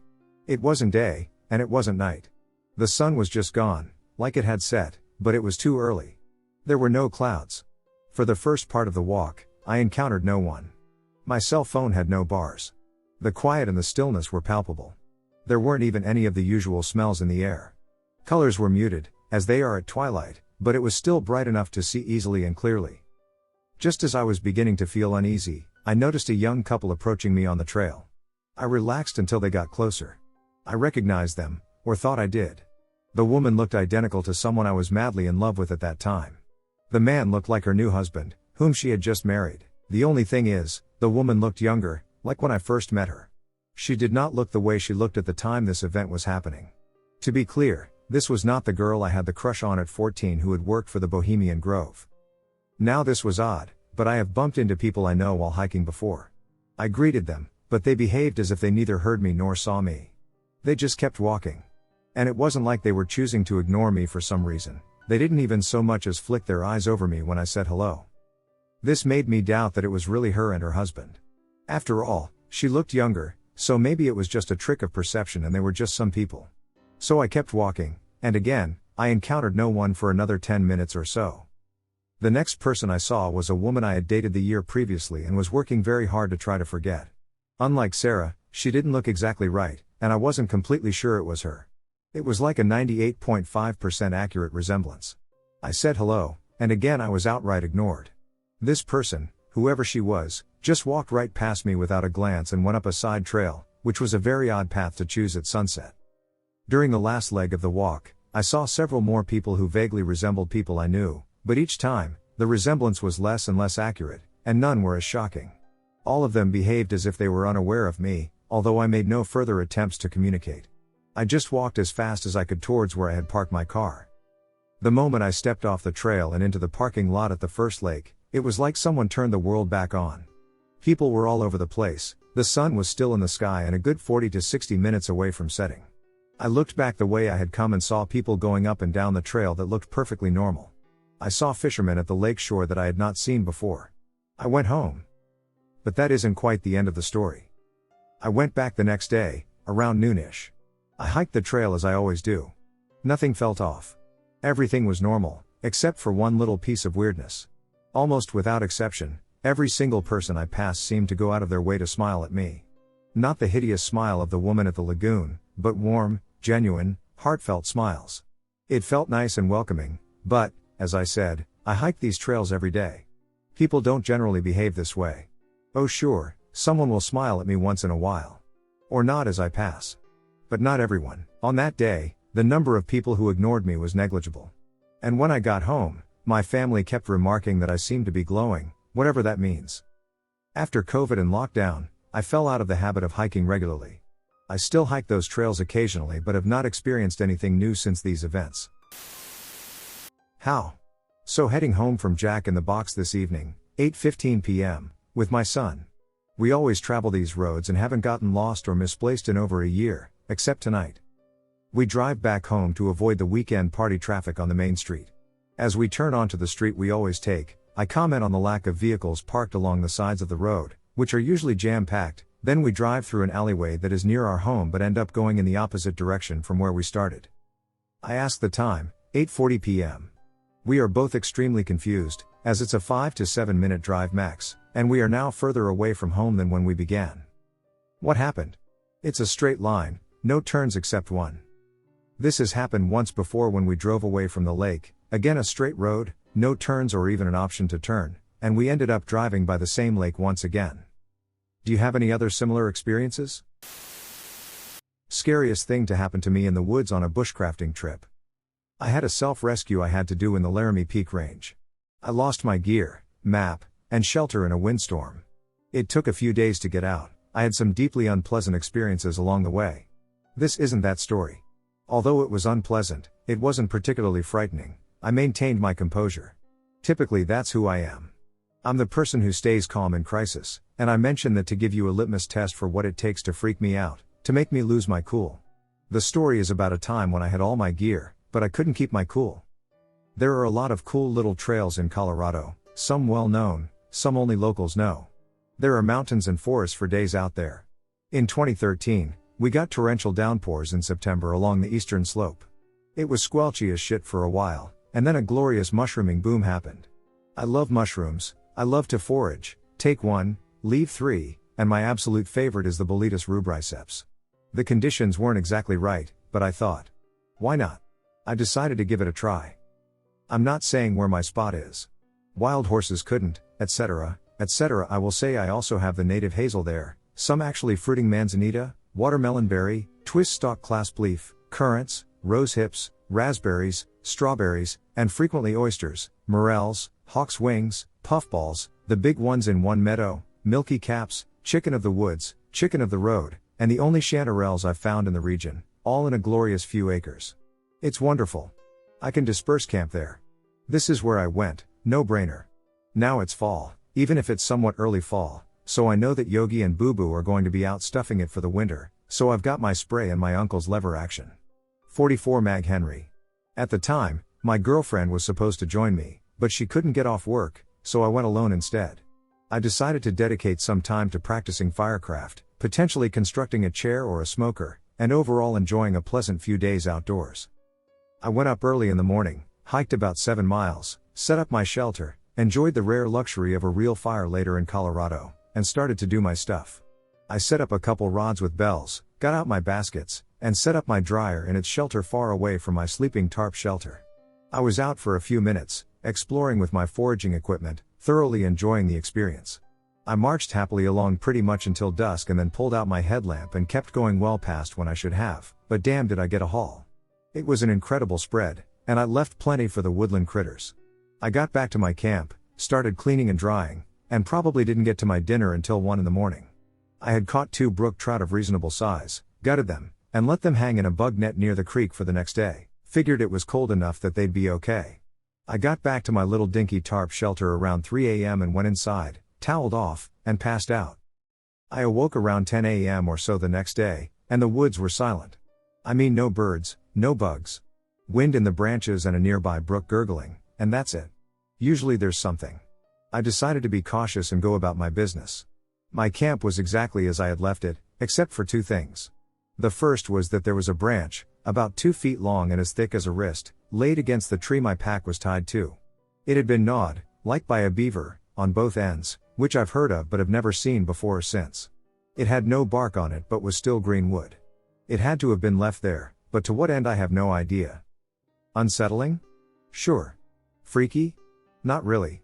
I wasn't scared, actually. My first thought was I must have picked it up and forgotten about it, and I put it out of my mind and went to collect my fish, which hopefully were still there and weren't rotten or nasty yet. I got into sight of them, or rather, the bug net they were in. They were gone. The bug net was loose but intact, it's the drawstring bag-shaped kind, and empty, and both fish heads were still hanging in there, but the rest of the fish was gone. Okay. Probably another person, then. Someone is giving me the Scooby-Doo treatment. I had a bunch of charcoal from the fire, and there was a nice big rock next to my fishing spot, so I scrawled on there, "If you're hungry, come say hi and I'll share my meal," with an arrow pointing roughly towards my camp. Grumpy is more than unsettled now. I guess the weird beaver branch is a trade for my fish? Whatever. I went to check on my drying shrooms and my berry cooler, and lo and behold, everything under the tarp is untouched. However, I hadn't swept out any of the debris beneath it. Why bother? Well, now there was no debris beneath my tarp. Just straight dirt and rocks. Weird, again. I started looking more seriously for tracks and found nothing. Probably debris swept out from under my shelter was covering them. Duck it. Not here to play junior detective, I'm here to frolic in the woodlands and collect responsible amounts of treasured forageables, god damn it. I shake it off and go back to the creek to set my lines again, and I notice my bells are gone. Okay. I couldn't remember if they had been there that morning or not, so I assumed they were taken the previous night. I had only tied the rods to the tree after all, it was easy grabbing. I went back to my tarp, made some food and coffee, shook it off, and went about my business. Now, here's the somewhat embarrassing thing. I know to make noise in the woods if bears can be around, and I like to sing. This isn't the same as singing well or singing manly shanties and Viking epic poems. This is, by and large, singing whatever had been playing on the speakers at my job. So, Lady Gaga, Katy Perry, Florence and the Machine, and Lord. You get the picture. Furthermore, I'm a bass. Whatever, don't judge me. Stuff is designed to be catchy. So, I went back on my rounds, and I found some fire morels, or ash morels, which are a really rare treat. I was really excited. There are hundreds of them, and it's super late for them to show up. They're my favorite morels. I set about collecting some and kept myself company by singing. Alright. I was singing Bad Romance, by one Stefani Germanotta. I know. I got to the whoa-oh-oh-oh-oo part, if you've heard it, you know it, when I heard what sounded like someone harmonizing. Like I said, I'm a bass, but this was higher, tenor or alto, and muted by distance a little. It was also completely and undeniably wrong. Scratchy, gravelly, almost buzzy syllables, weird and clipped and disjointed, and a little off-key and off-rhythm. An uncanny valley for sounds. I shut up immediately and froze, and it continued for a moment and then stopped. I was experiencing a little bit of what my friends always call puckerbutt and started to slowly reach back behind for my Henry on its strap, and I heard a single sudden yelp or bark or something and some rustling from somewhere uphill of me, behind the tree line. I take a few breaths, assuming I had freaked the other party out as much as they did me, and force myself to relax. I always carry small binoculars with me, and I scanned the tree line, but I didn't see anything. I thought that this was likely the person who took my fish, possibly someone squatting out here. I will remain alert, but if they were going to cause trouble, I believe they would have already confronted me or taken a shot at me. It also occurred to me, finally, that I could have just been hearing some weird echo. That thought gave me a little more peace and calm than I had a few minutes before, although it didn't explain the yelp, but normal animal activity does. Hooray for rationalizing. I decide I have gathered enough morels, and I do not want to dry them after dark, so I head back to camp to start the drying process. Am I an idiot? Maybe. I really didn't want to go home. I love wet weather, I've grown up in high deserts my whole life, and getting to really see some green that late in the year is such a treat. I wanted to stay, creepy bullshit be damned. I had had moments when my brain had tricked me before, and I talked myself into believing that it was happening again. I kept singing to myself, more quietly than I was before, C is titanium, and it happened again. The weird, buzzy, higher voice joins in again from a distance, and again, I feel the bottom drop out of my stomach. I know this probably just sounds creepy because I thought I was alone, but it's hard to convey how off-sounding this was. It was fairly close to what I had been singing, but like it was coming up out of a culvert or something and a few octaves higher, just as buzzy and clicky and hoarse sounding. If you've ever heard a tornado, or a parrot talking, or squeaking brakes, or a train whistle, you'll get a sense of the qualities this voice had. It's a pitch a human can emulate with their throat, but the texture and shape of the sound aren't really how we sound. Like that. I was not having it at all. I shut up immediately again, and this time got Henry off my back and looked around me. I figured this had to be somebody ducking with me. Not unheard of for good foraging spots, look up the fights over huckleberry patches if you don't believe me, but definitely my first time. Again, the singing continued for a moment after I stopped, again from uphill and further in the woods, and definitely in a direction I hadn't gone yet. I called out, announced myself, and asked them to answer, please. Nothing. Tried again, nothing. Silence again. And since I'm listening, I notice it again. Just wind in the trees and the creek. No animal noises. No bugs. My head had felt a little squeezy, so I decided I needed to check the weather when I was sure I wasn't going to get shot or something. Maybe a storm was rolling in. Bingo. I had headed over to a clearing, and for sure, a storm was rolling in. As always, it was hard to judge the speed, but it wasn't a bad idea to see about reconfiguring my tarp and having an early bedtime. Again, a little more at peace, since I figure any more bullshit from my apparent neighbor will be less likely. I went back to my fishing rods, lucked out, and found I had caught a bigger trout than the night before. I gutted it, cooked it, and ate it on the spot. Those of you in the know it's hard to beat. I gathered water for the next day, packed my foraging gear, and tied it to the trunk before dusk. I set up my tarp in a lower to the ground, more wind-resistant configuration and set up a spare, older one as a kind of rainfly over the entrance. It's worth noting that this was an old, lightweight, silver-colored nylon backpacking tarp, fairly thin, set up facing the clearing, since likely the worst wind would be coming from there. It also pretty much blocked my view of the clearing. I did another Widowmaker check, all good. I prepared a hot cocoa and settled in just as the snowfall was beginning. It came down hard. I had to put in some earplugs. Lightning was frequent and loud, and I didn't stay particularly dry and didn't get much sleep. It was, all in all, one of the most unpleasant and awe-inspiring nights I had camping. Somewhere in the middle of the night, I thought I heard/felt something bounce off my tarp, kind of behind me. Well, not that weird. It happens in storms. Figured it was a branch. Then a few minutes later I see something, maybe a stone, about the size of a plum, bounce off of my tarp, off of the rain fly, and land in front of me. I get my headlamp turned on, and sure as shit, it's a rock, round but not symmetrical or spherical, and smooth. A river rock. Rocks don't fall off trees as a rule, and if this storm had picked one up this round, I should have been airborne. Then another one a few minutes later, similar trajectory. Then nothing but the storm for a while. What am I going to do? Investigate and get soaked? I had my gun, and if shit was going to go down, I was about as ready as I could be. I turned my headlamp back off. I then got treated to pretty much the most awe-inspiring amount of lighting I have ever seen in my life. The sky is lit up for seconds at a time, the earplugs were not protecting me from the thunder, and my ears are ringing. I keep seeing the trees from the edge of the tree line and the clearing projected, in shadow form, onto my rainfly over and over again, dancing this way and that. It was really beautiful and kind of inherently scary, also exhilarating. I really couldn't look away. Then, pretty clearly, I saw what looked like a person walking along the tree line, outlined against the trees and my rainfly by the lightning. They were walking weirdly, not running from cover to cover but just kind of strolling a little unsteadily, like a drunk person. The silhouette wasn't bulky, and for some reason I got the impression they weren't wearing clothes, or if they were very, very tight. Not like rain gear. They stopped, and whether or not they were facing me or the clearing, I couldn't tell you, but I felt watched and very exposed. The figure stood, swaying slightly, likely due to the wind's force, and gazed intently at whatever caught their attention. I got little glimpses here and there as the lightning flashed, but they didn't appear to be moving much. It was pretty freaky, and I didn't move except to get my gun in front of me. Then I had another rock land on my tarp, bounce off, and land in front of me. That was a bad moment. Lightning had stopped for a bit, and the thunder had died down for a moment. I had a horrible, slow realization that I was very likely surrounded. Then I heard, cutting through the ringing in my ears and momentary silence, clear as it had been earlier but sounding much closer, the chorus from Titanium from behind my tarp. Then nothing. I looked back towards the front and realized I didn't see that figure projected by the lightning anymore, now that there was a lull in it. I remember thinking shit just over and over again. I basically was going to have to crawl out of my tarp to get on my feet, and there was no way I was going to stay in my shelter anymore. I counted down from 10 and then pushed myself out and got to my feet, Henry in hand, and let out the loudest yell I could.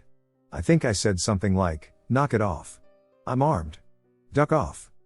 I was not in a good headspace. I was about as freaked out as I had ever been up to this point. I was about ready to shit myself. I looked around the back of my tent with my light and didn't see anything. Nobody. Just rain pissing down. I walked around the front of my tarp. Nobody. I could clearly see into the clearing until my light got swallowed up by the rain. I walked around the edge of my little camp, sticking close to my tarps, and I didn't see anybody. I wish I could say I checked out the tree line for footsteps, but I didn't. I tried to yell again, and my voice was completely in my throat. Another rock hit my shelter and bounced off, squarely in the cone of my headlamp, and I won't lie to you all, I lost it. I fired my Henry into the dirt about 10 feet in front of me, and I heard some immediate rustling in the woods, uphill from me again. I yelled some dumb panicked bullshit, and though duck me if I know why, I ducked into my tarp again, wrapped up as much as I could, and huddled up with my gun. Eventually the storm broke, followed by dawn, and I got up to pack up my shit and get out of there. I was pretty shaky, and it took me a while to get my various gear all in hand and bring it up to my shelter. I took a few moments to gather up the round river stones, and I noted I didn't see any like this even in the creek, and definitely none sitting around on the ground. The debris is too thick. My shelter was the farthest back thing in the woods of the various stations around the camp, except for my pack, which had a garbage bag over it. When I went around back of the tarp to grab it, there were two more little sections of sapling, green wood, chewed looking ends, and stripped bark again, just like before, leaning against the trunk below it. Nope. Not okay. It took me a second to go get my pack. I was so freaked out that I was now afraid of sticks. 1 on my first night and 2 on the second? Nope. Duck that. Eventually, I regained my composure and reached for my pack, only to feel a strong sense of surveillance once more. I shook off the cover, packed it in a dry bag, and turned around to get my stakes out of the ground and pick up my tarp. There was a whole, ripped open dead rabbit on the back edge of my tarp. The rain had washed off any blood that would have been on it, but the carcass was just splayed out there, like it had landed on it after being thrown and then slid down the slope of it. It was fresh enough it didn't stink, and the digestive tract hadn't been punctured. I was instantly and totally numb. Mental dial tone. I picked it up with a stick and dropped it in my swamp. Out of the fire pit, yanked my tarp out of the ground one stake at a time, balled it up, yanked my rainfly out of its lashings hard enough to rip it, grabbed the rest of my shit, loosely shoved it all in my pack, put my Henry so it hung in front of me, and power walked/jogged my way out of there until I couldn't anymore and breathlessly walked the rest of the way to my car. I got in, drove about 20 minutes, and then had to pull over to throw up a few times and have a panic attack. I have never been back there alone, and definitely not unarmed. Even then, I only went back in 2017. I still can't listen to that song without feeling sick. I know, rationally, that it was probably squatters or somebody up there ducking with me, but the same question keeps coming up: why didn't they need lights? Crack in reality? This event occurred 2 years ago, yet it remains a significant question for me. One pretty warm summer night, I and my 3 friends were chilling around outside, talking about different stuff, from aliens to alternative universes and so on. After a few hours of talking, we decided to depart our ways and go home because it was pretty late and we kindly wanted to get some sleep already. I and another friend walked the same way, while the third friend's house was pretty near the place we were chilling, so he went alone. So I and my friend were near his house when we decided to smoke. We stopped, began smoking and talking about unrelated topics, and then we heard a loud boom coming from the sky. It sounded like thunder. We both looked to the sky, and just in a few seconds we saw a huge ball of explosion, which appeared and disappeared really quickly. As we both looked at one another with only one question, we heard the same thunder sound again, this time really near us. We looked to the place we heard it from. It was near his house, where his bench was placed. For some reason, without talking, we started walking to the bench. Even the air felt strange as we drew nearer, as if it were charged with electricity.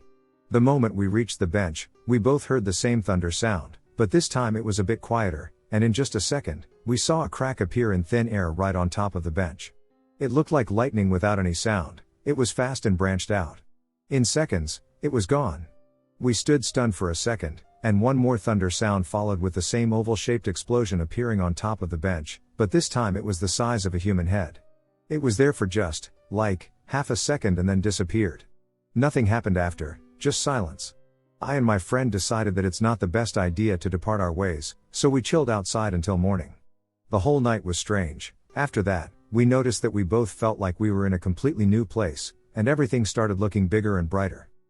When morning came, we both went home, and after sleeping for a few hours, we once again met up. We went to meet our third friend, who went home alone.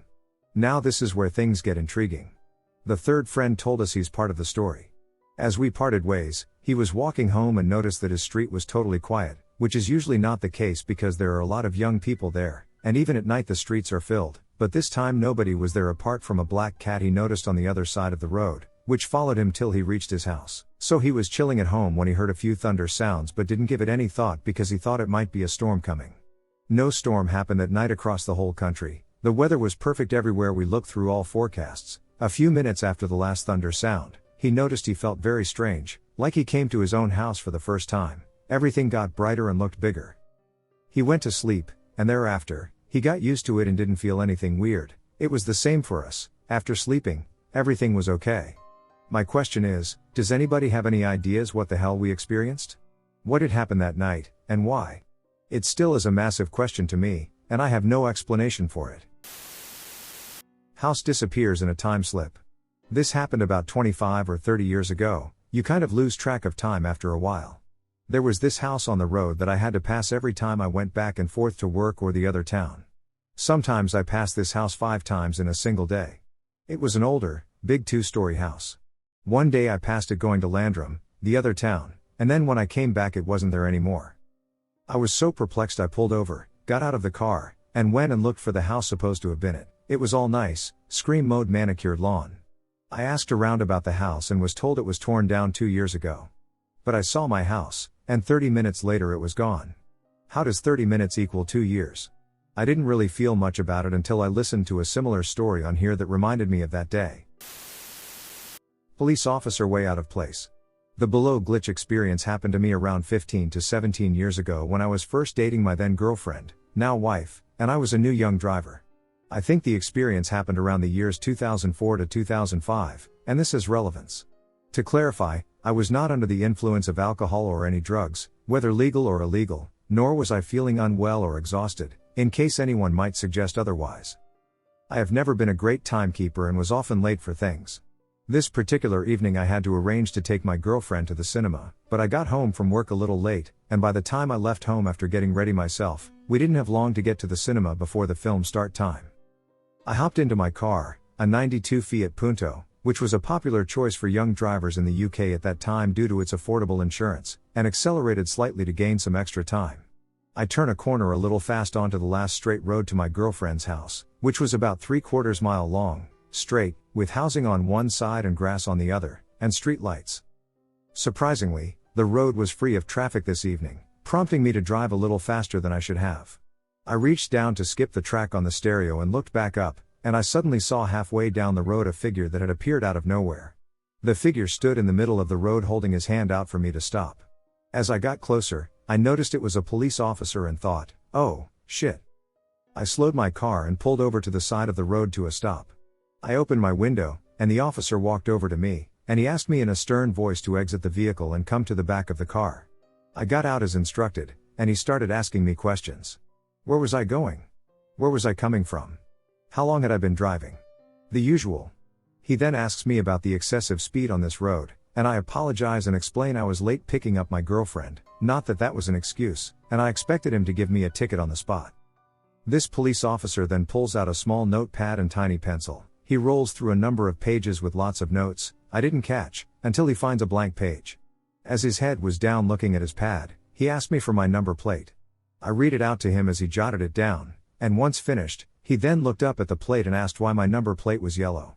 I explained it came with the vehicle. Hold this thought. He then asked me for the make and model of the vehicle. As I mentioned earlier, it was a Fiat Punto. The police officer responded, I've never heard of that model before, and he wrote it down in his notebook. Also, hold this thought. He puts his notepad and pencil away in his jacket, and it's at this point I notice his uniform. It wasn't the type of uniform we had in the early 2000s in the UK, but rather something much more old-fashioned from the 50s or 60s.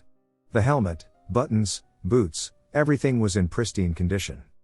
The officer then explains he would take his notes back to the station this evening and that he and the other officers would keep an eye out for me and my speeding. He then said I should also get my rear plate changed back to the standard black color, otherwise, I may get a fine next time. Hold that last thought. He then gave me a warning and wished me on my way. I jumped back in the car, put my seatbelt on, and looked in my rearview mirror as I pulled away. I glance forward for a couple of seconds and then look again in my mirror, and the officer is gone. I had a clear view of the road behind me on either side. As I said, it was straight, but the officer had vanished into thin air.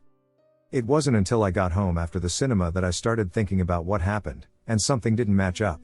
My first thought was it was someone in fancy dress, but the uniform was much better quality and well looked after to be a cheap fancy dress.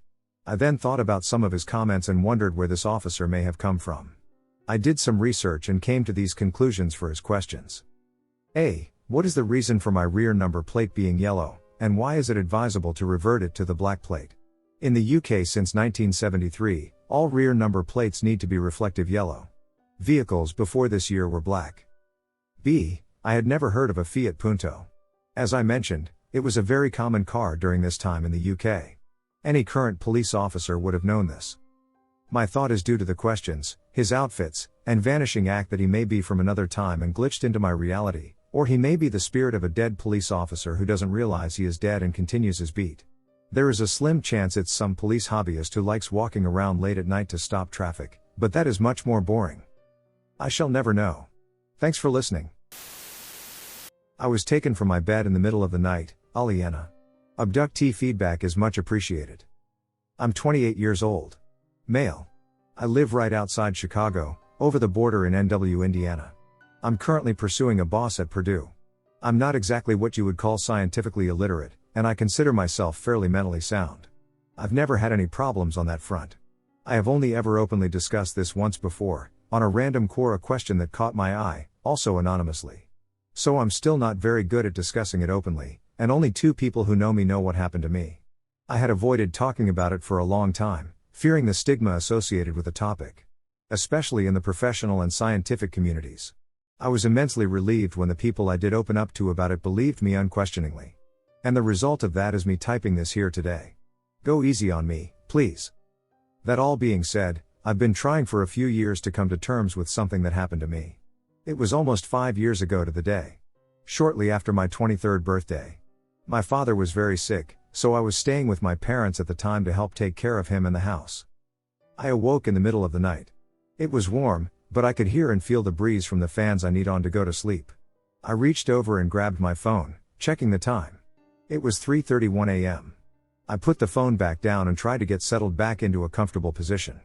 However, after a moment, I realized I could hear and feel a hum. I knew right away it wasn't from my fans. It was very deep, and I could actually feel it in my body. Our house is by some train tracks, so at first I thought it may just be a train, but I quickly realized that wasn't it either. While I was lying in bed wondering what it was, I noticed for the first time that my door was open. My door is never open during the night. Hell, even during the day. Never. Ever, and I could see a light shining down the hallway and into my room. At first I thought maybe my dad was going to the bathroom and had his flashlight out, but then I realized the light was wrong. It wasn't the right color. As I watched, it started to get brighter. until it looked like someone had set up a white/blue LED array at the end of the hall in the kitchen. As the light got brighter, so did the humming. I tried to jump up to go investigate, fearing an intruder, when I realized I couldn't move. Well, let me clarify. I could move my hands, my neck, and my feet, but it felt like someone had placed straps over my limbs and torso. After a brief moment of transcendent terror and confusion, I thought to myself, okay, maybe this is sleep paralysis. I've of course read about it before, but never experienced anything like this. Right after that thought, I realized I could no longer feel the bed under me. I started rising in the air and gently floating, for lack of a better word, to my doorway, and the light. I know how this sounds, but I'm 110% serious, please just stay with me. As I levitated through the doorway and into the hall, I had a clear view into my parents' room. Their door is right next to mine on the left-hand side of the hall when walking out of my room. If you take a step out, turn 90 degrees, and take another step, you're in their room. Anyway, I could see them lying on the bed, and I started screaming, begging for help. They didn't move. In fact, I couldn't even see them breathing, and at that moment I was convinced they were dead, and I was about to be next. This moment of pure, unadulterated panic caused something to snap. In the blink of an eye I found I could move my arms again, and I flailed impotently in the air. I eventually got my hands on the door frame and clung on for dear life. I gripped that frame like my life depended on it, because in that moment I wholeheartedly believed that it did. To my dismay I realized that my fingers were slowly starting to slip as I continued to be pulled inexorably down the hall toward the kitchen, and I dug my nails in as hard as I could to try and stop it. And in a quick burst of pain and terror I lost my grip and continued to float. Typing this part makes me feel ridiculous, I know how it sounds. A few more seconds of terrifying levitation and I was in the kitchen, floating with the top of my head facing our back door. It's a large sliding glass door, and I could see that this is where the light was shining in from. Something that felt about as bright as the sun was hovering right above our pool. We have a large in-ground pool almost smack dab in the middle of the backyard, which is entirely fenced in with a 10-foot privacy fence. Whatever this was had to be directly over the water, maybe a couple of feet off the ground. I took all of this in within a heartbeat and was still in a state of terror. I will never be able to adequately explain when I felt the breeze. My back door was wide open. But for the life of me I can't tell you if it had been open all along or if it had just been opened in front of me. At that moment I slowly began to settle back down onto the floor. I felt the cold floor on my back as my shirt had lifted slightly. Right as I touched the ground, I saw them. If I thought I had been afraid before, it was nothing compared to this moment right here. One stepped in and took a step to stand over me at my left side. It looked down at me, and even from my perspective on the floor, I could tell this thing was ducking tall. If I had to guess, I would say 7 feet 10 in, 8 feet at the very least. We have 9-foot ceilings in the kitchen, and its head was shockingly close to the ceiling. The light was so painfully bright at this point that I didn't get to take in a whole lot of detail, as it was kind of shadowed by the light behind us. 2 more stepped in and took a place to either side of my shoulders, standing by the door, almost like guards would. Keep in mind this has all happened fairly quickly, and in this moment I begin to have an idea of what this is. The terror is unspeakable. I remember thinking they don't look anything like how they're often portrayed in movies. They appeared skeletal, and their skin resembled something unfamiliar.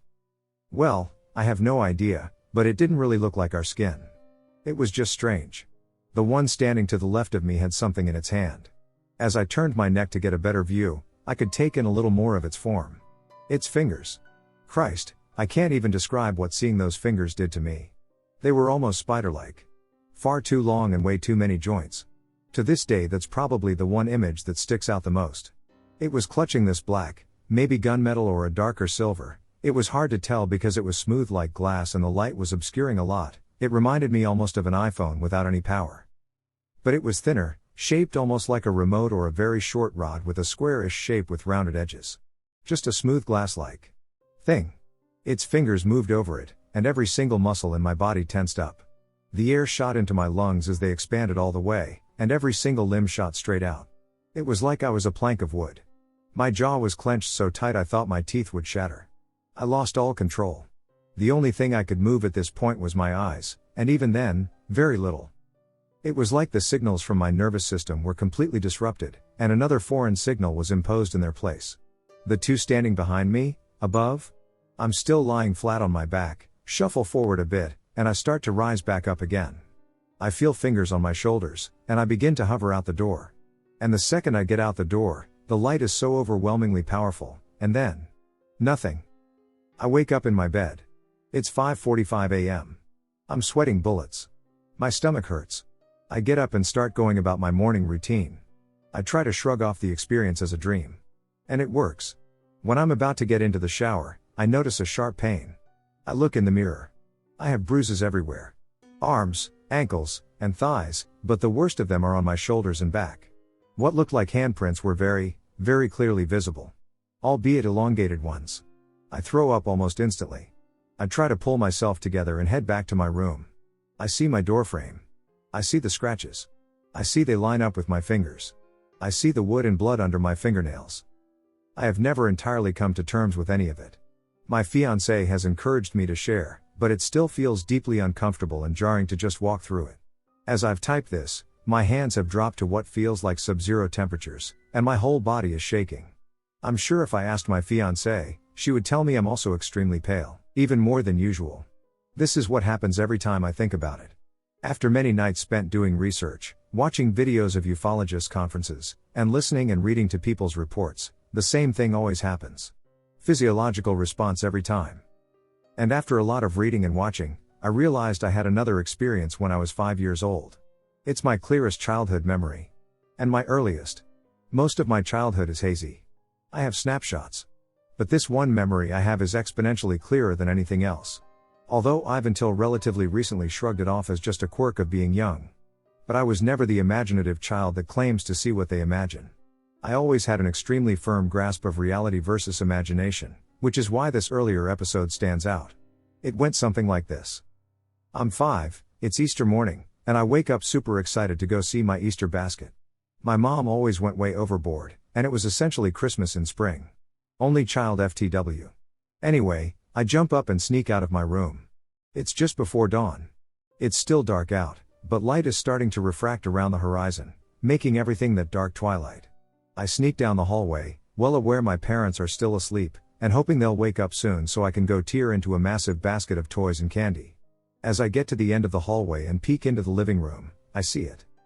At first I think my parents are up, but as I get a clear look at it, this part is slightly fuzzy. I remember it was big. Tall. Gray. And something about its skin made me think of short fur, so naturally I thought it was the Easter Bunny, or my dad dressed up as the Easter Bunny. The thing's actual form eludes me, just that it was tall and gray. The weird thing is, when I picture it in my head, everything else in the scene is crystal clear. Everything. Except for that. I can see it in my head, and it's like someone put a blur filter over this thing's shape. Like what they do for people's faces on cops. Maybe that's where I got the impression of fur, or maybe it really was blurry in real life, like active camouflage, or it was done after the fact, assuming it is what I now believe it to be. As I said, this experience cannot be substantiated by physical evidence, so I always just shrugged it off until recently. But something about that memory would often pop into my thoughts. Like when I go to the dentist, and everything is great until they lay me down and the light is in my eyes and the drills and sucking tubes start going, and this primal terror sets in.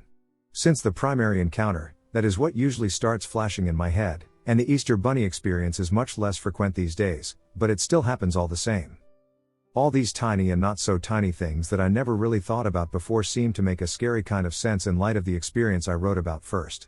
I don't know for sure what happened to me. I'm not going to say that I do. All I know is that it wasn't a dream. It wasn't sleep paralysis. I've never sleepwalked. There was physical evidence of something happening. I rage at myself for trying to suppress it and not documenting absolutely everything, although the scratches are very much still visible on the door frame at my parents' house. I can tell you all the things I know for a fact it was not. And after eliminating those as possibilities, well, I'm assuming you know how that saying goes. I apologize profusely for any spelling or grammatical mistakes. As I said above, I'm on an iPhone, and at this point my hands are shaking like I'm in a freezer. If anyone has questions, I would be more than happy to try to answer them, but what I really would like is to hear from people who have had similar experiences. How it compares to mine, what's the same, and what's different. All that. As I was looking for any sort of guidance or help, I contacted MUFON, and they ended up doing a phone interview for like 2 to 3 hours and gave me the name of a hypnotherapist in Chicago that could take me through it. But the whole thing left a bad taste in my mouth. They kept trying to spin it as positive. Trying to say they were benevolent. And I can conclusively say there was absolutely nothing benevolent about them. At all. Maybe not necessarily malevolent, but utterly unconcerned with the state of my well-being for sure. I looked into one's eyes. Most of its face was shadowed, but I could see its eyes. There was nothing kind or benevolent there. I am positive that in that moment I was a thing, not a sentient being, as far as it was concerned. It didn't necessarily feel robotic, more like aloof. I don't know, I could be mistaken. But what I'm not mistaken about is that it was in no way, shape, or form a positive experience. Since then, I've been diagnosed with severe abnormal hormonal imbalances. I already had nerve damage and an implanted neurostimulator in my spine, so I've had a lot of scans done. It was put in when I was 16 after an electrocution injury. Fried most of the nerves in my left leg. Anyway, they've looked at my brain a ton. But now I can't have an MRI because of my spinal implant, but a CT revealed an abnormal mass in my brain that was not there on previous scans. They say it's benign, but they can't quite see it in enough resolution to make a definite diagnosis as to what it is. I also have a strange black thing under the skin of my left leg. Kneecap. Which happens to be right where the nerve damage in that leg is. Dead in the middle of it. It looks like a piece of lead or something under the skin. Tried to have it cut out once, but the doctor couldn't get it. Said it wasn't bothering me and wasn't causing problems. So I should leave it.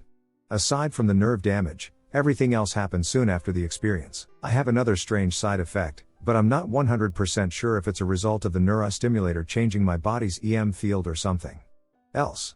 But I blow out light bulbs. I can document it. I've had friends, family, professors at school, strangers, etc., witness it. It happens with such reliability that based on my proximity and type of bulb, I can almost tell when it's going to happen. The lamp used to be next to my bed. Lights kept burning out or exploding. Tried different sockets. Broke out the multimeter, tested everything. All normal. Same result. Moving them away from me fixed the problem. I've even had some of the professors in the engineering department take an interest in helping me figure out exactly what's causing it. I think he thought I was bullshitting him until he saw it happen repeatedly. Walking down a hallway with a low ceiling. 4 fluorescent bulbs burn out just as I walk past them one after the other. It happens all the time, but it's more of an interesting quirk than an actual problem.